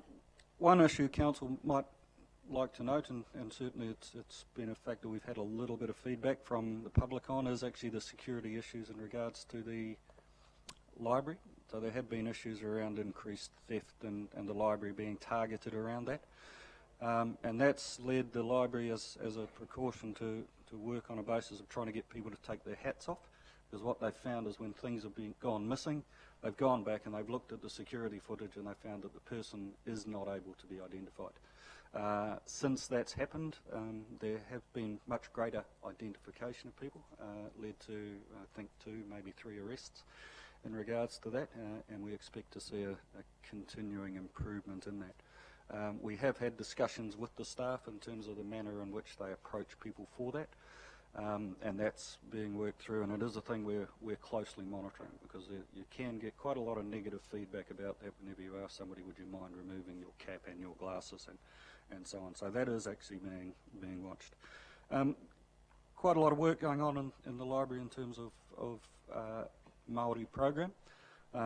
So, you know, there's quite a good part in there in terms of what's going on within that, and starting to get to some really good places. One of the big issues that we run into in terms of both Maori program and Te Reo literature, it's feedback coming in from schools and the kura, is actually there's so little to read. Okay, as you're starting to develop reading within there, it's so little to read. So one of the things that we're doing around that is there's one particular book, I think it's by H. Reid. It's called Rotorua Legends, and we're seeking permission to go through and work with iwi to do a translation of that book. And a translation of that book, we believe, can result in up to 30 individual publications being targeted towards children, older chapter-style books, and then the full book. And that's a program that we're currently working through. We'll be working through with iwi in terms of any extension that may go through to that. But it is an element around making sure that there is material in Te Reo to support the community. And of course we have a very high proportion of Māori in our community, and actually when you look at it in the library in terms of our collection, there's not a lot spent on the Te Reo collection, and the big reason for that is actually there's not a lot of Te Reo collection available.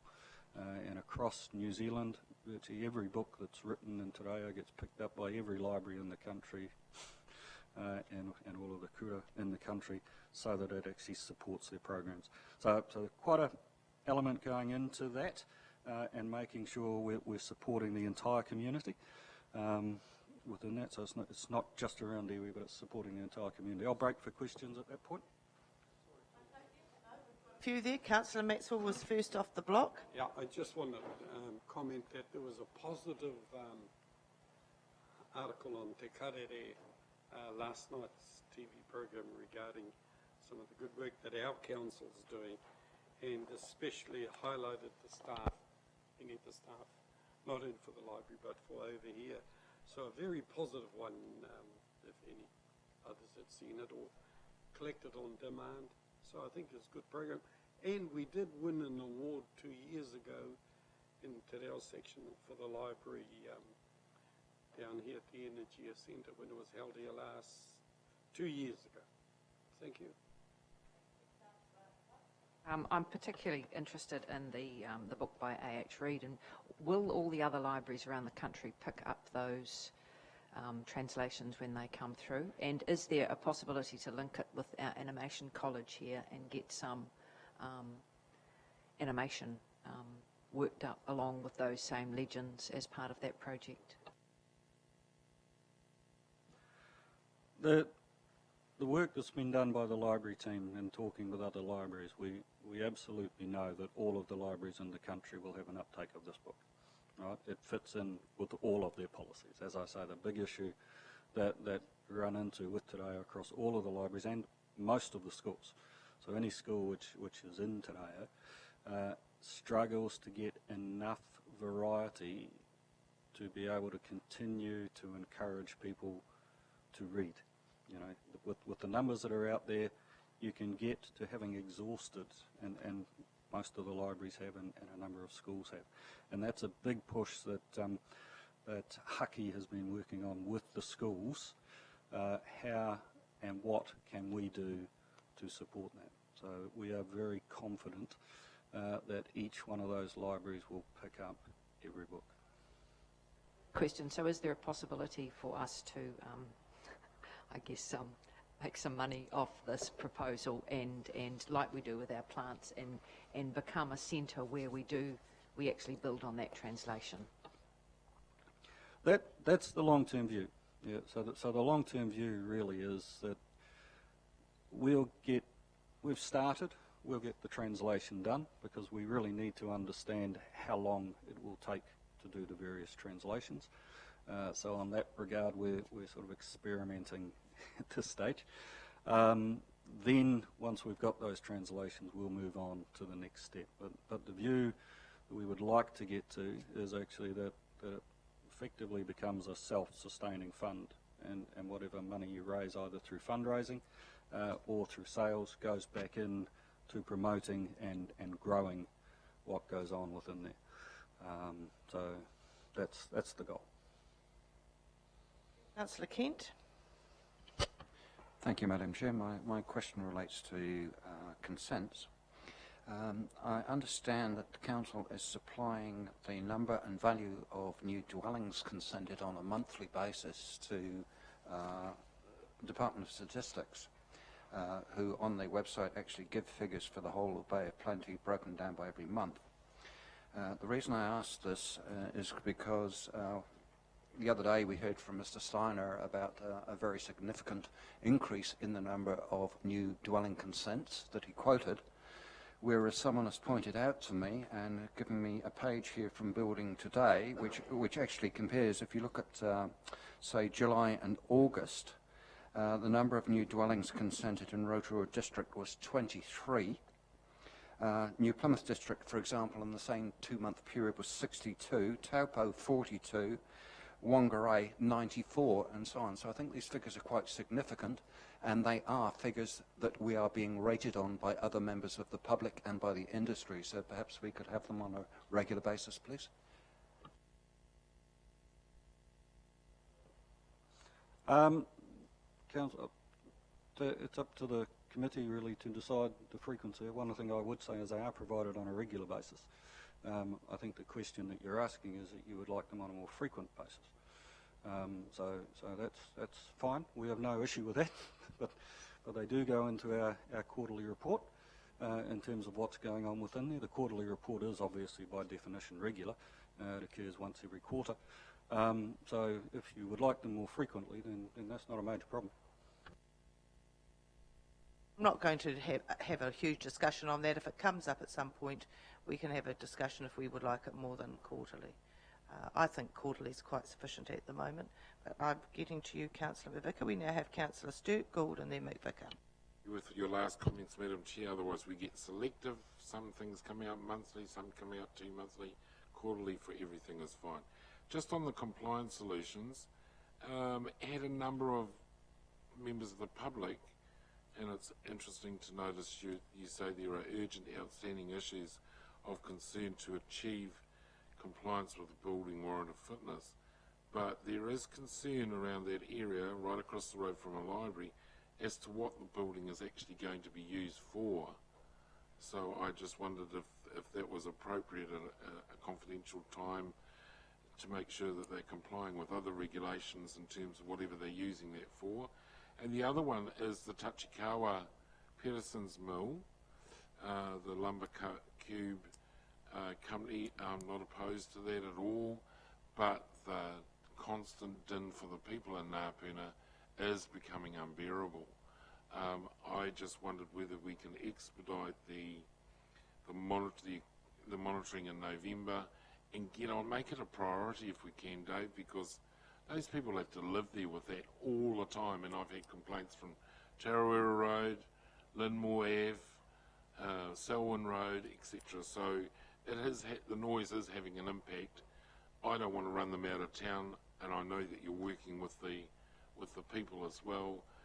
We want a win-win situation. We've got a win-win in terms of them coming to Rotorua and developing an unsightly site after Tachikawa left, and we want a win-win for the residents as well. So I just wanted to, Madam Chair, through you, if we could have that as a priority, that we get that acoustic thing and it be implemented. In the past, we've got the plans and nothing's ever happened. To respond to that? I will, and just for the council's an assurance, it is a high priority. I mean, we met with representatives from Ngāpuna yesterday, and I'm in regular contact with them in terms of that. And one of the things we are looking to do is one of the difficulties that you run into with some of those is it's a result of crashing. By that I mean actually things falling from some sort of height, which of course can be quite frequent, but it's very irregular, and it's often that is creating the issue. Certainly in Lumbercube, that's what's creating the issue as they're going through and testing that. So the team is working very, very closely with Lumbercube's owners, and we're working also with Claymark in terms of theirs and with the Ngāpuna community in terms of that.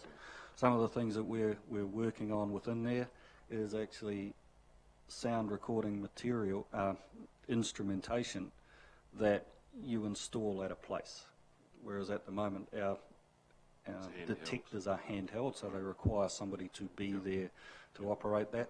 And as I say, most of the complaints that we're getting, particularly in regards to Lumbercube, come to, as they're going through this early iterations, effectively logs falling into the feeder units.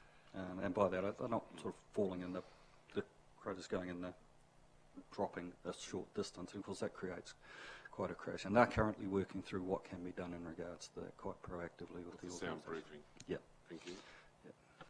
For that reassurance, I know you are in constant contact with the Ngāpuna community. Right, Councillor Gould. Chair, two questions.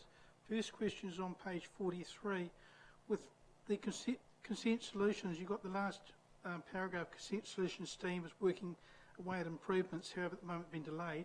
Would it be better to second somebody else into that area to assist them pretty quick? Because the more improvements you get, the quicker the result will be, and that the customers will be pleased with the improved service. Yes, and it's a good point, and we have considered it, Councillor. The difficulty you often run into with that is you get somebody new coming in from outside who doesn't know the nuances, who then come up with a system that then comes in for the staff to have to operate, and then they ask the question, why weren't we involved in this? Because actually it won't necessarily work.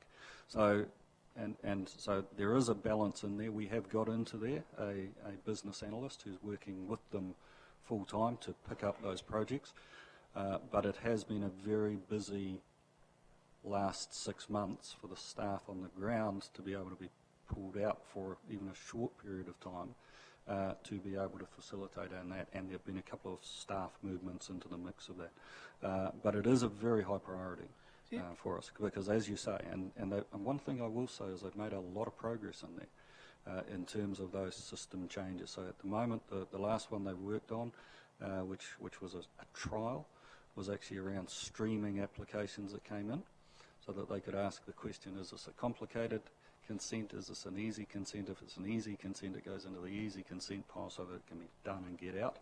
If it's a complicated one, it's going into the group so that our highly technical staff there, so it comes down to the technical processing versus the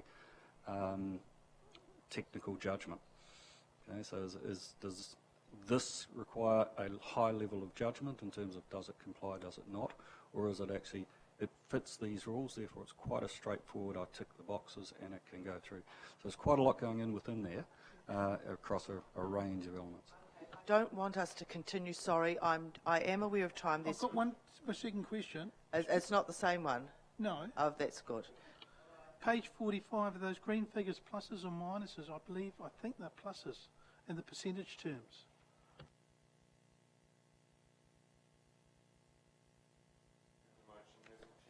We've already had the motion right at the beginning that it be received. We've done all that. So we're just going through. One Yeah, thing, we've done Councillor, that I would like to acknowledge, if you don't mind, I won't go through much in terms of sport and rec. You've had updates on those and items.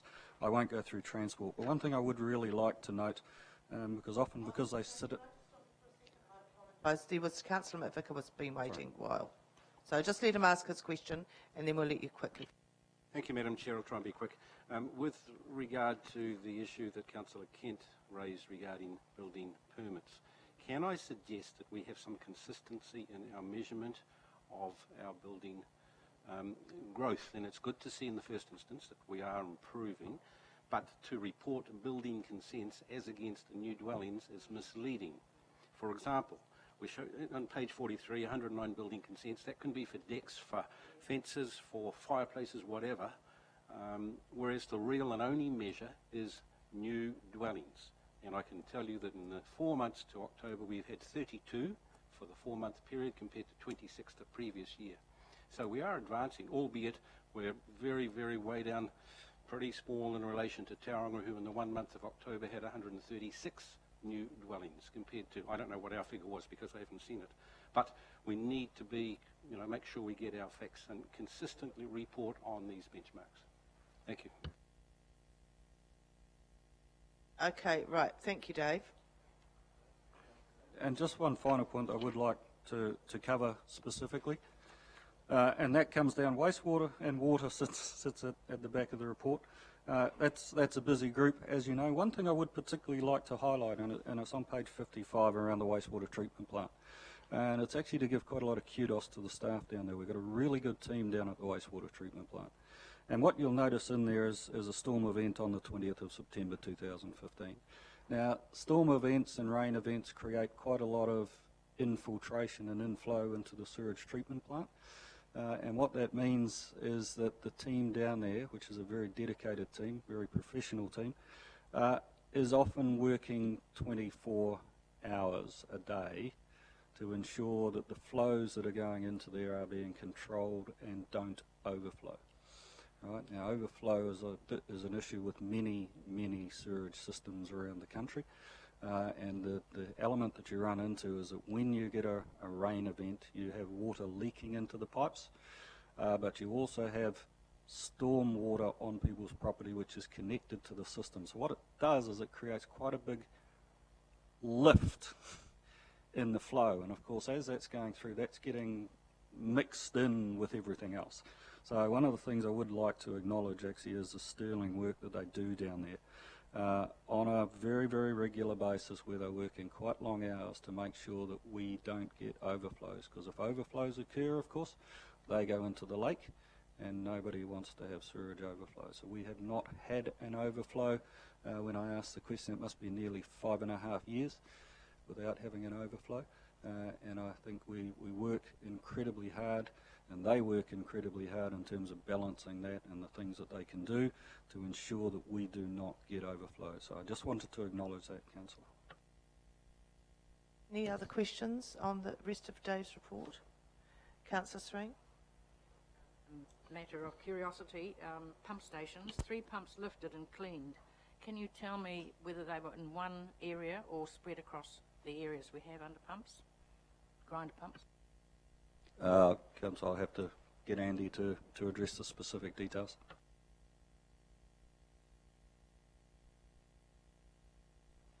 That's referring to the ordinary standard pumps, and they're spread across the area. They're not particularly the grinder pumps. Thank you.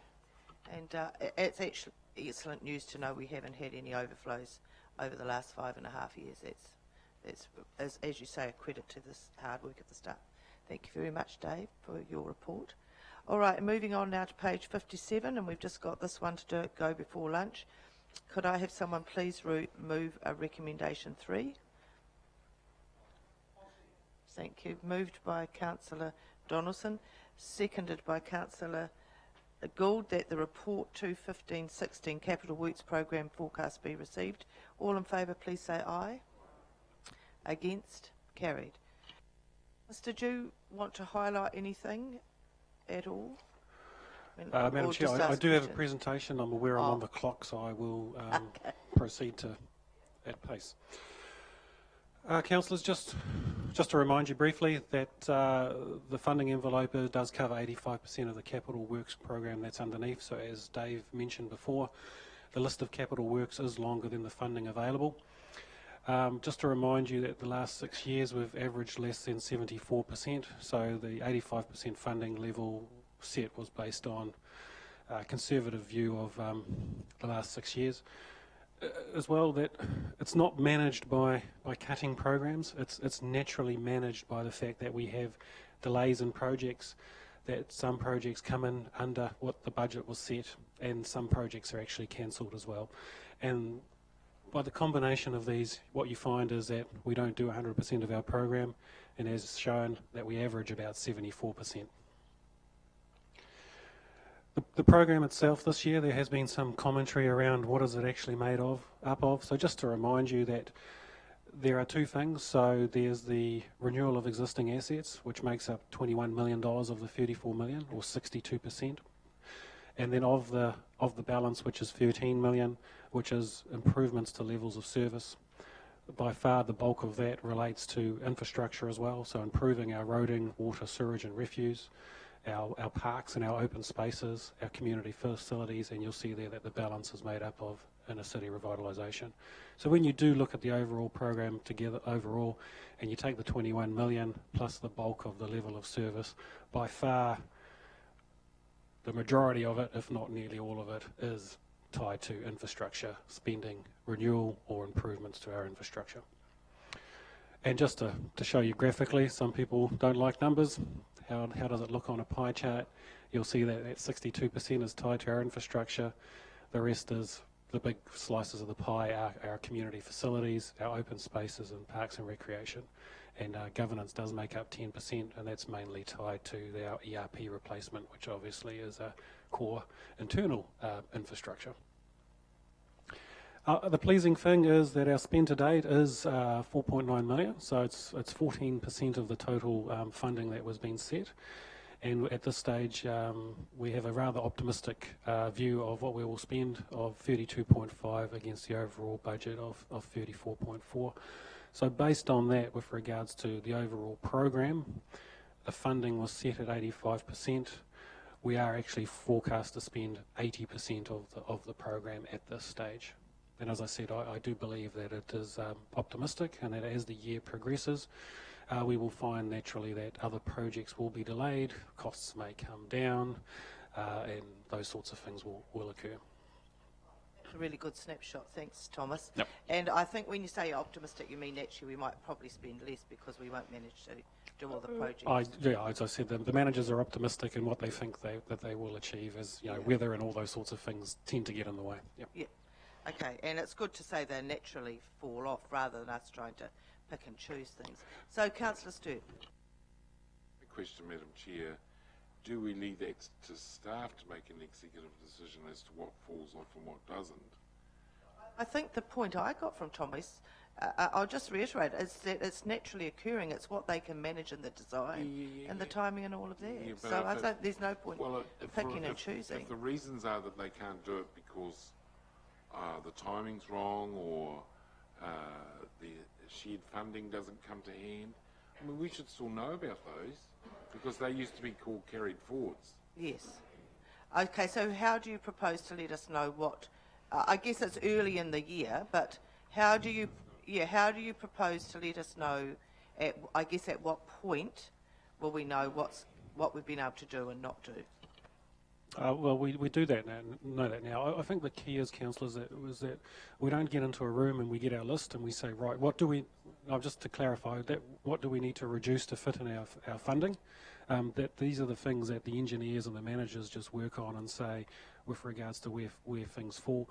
With regards to what will be carried forward, that will probably be lower later on in the year, and that's really down to the Capital Works program, the timing of when they start and likely to finish. There will, like every year, be a handful of carry forwards, just like we've got them this year as well. The key for the organisation, though, is that anything that is carried forward fits within next year's funding envelope, just like last year's carries forwards fit within this year's funding envelope, and we do not increase our overall capital expenditure. So it fits within.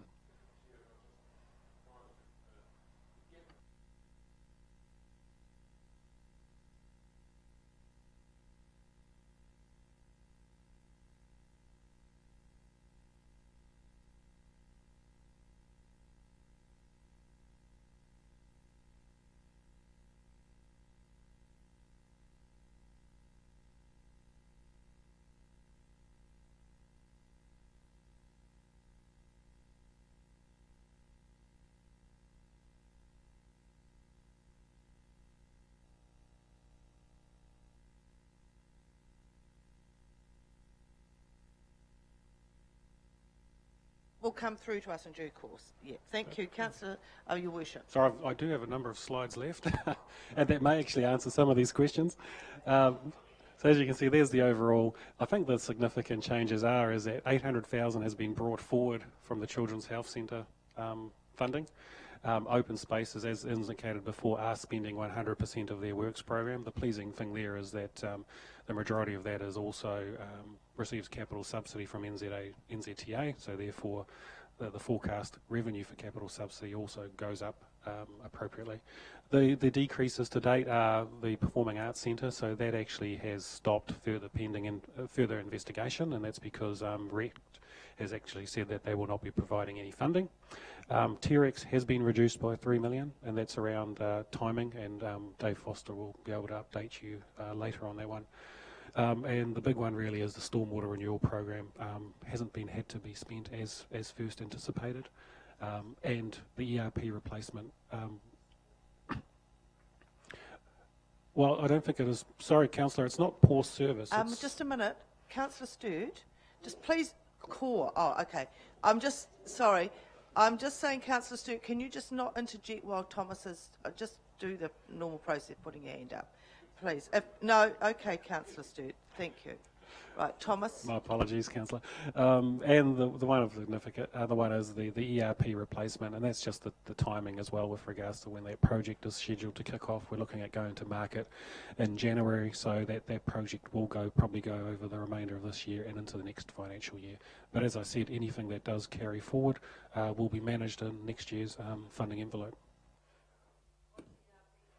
Enterprise resource planning, which is effectively our finance system, rating system, customer solutions, sort of the beast that holds all the organisation's data. Through you, Madam Chair, councillors, one of the things that you should know about is that the executive team is now monitoring all of our key capital projects for delivery and completion. So this week we looked at a full list, and what we're going to be doing and what we are doing as an executive team is looking at all of the projects across the board, how they're progressing, where there's delays and why those delays are actually occurring. We will be looking to try and build that into the dashboard for you as well, to give you a heads up onto what that looks like, but that is actually currently a piece of work in progress. And then we will break for lunch. So, Councillor, Your Worship.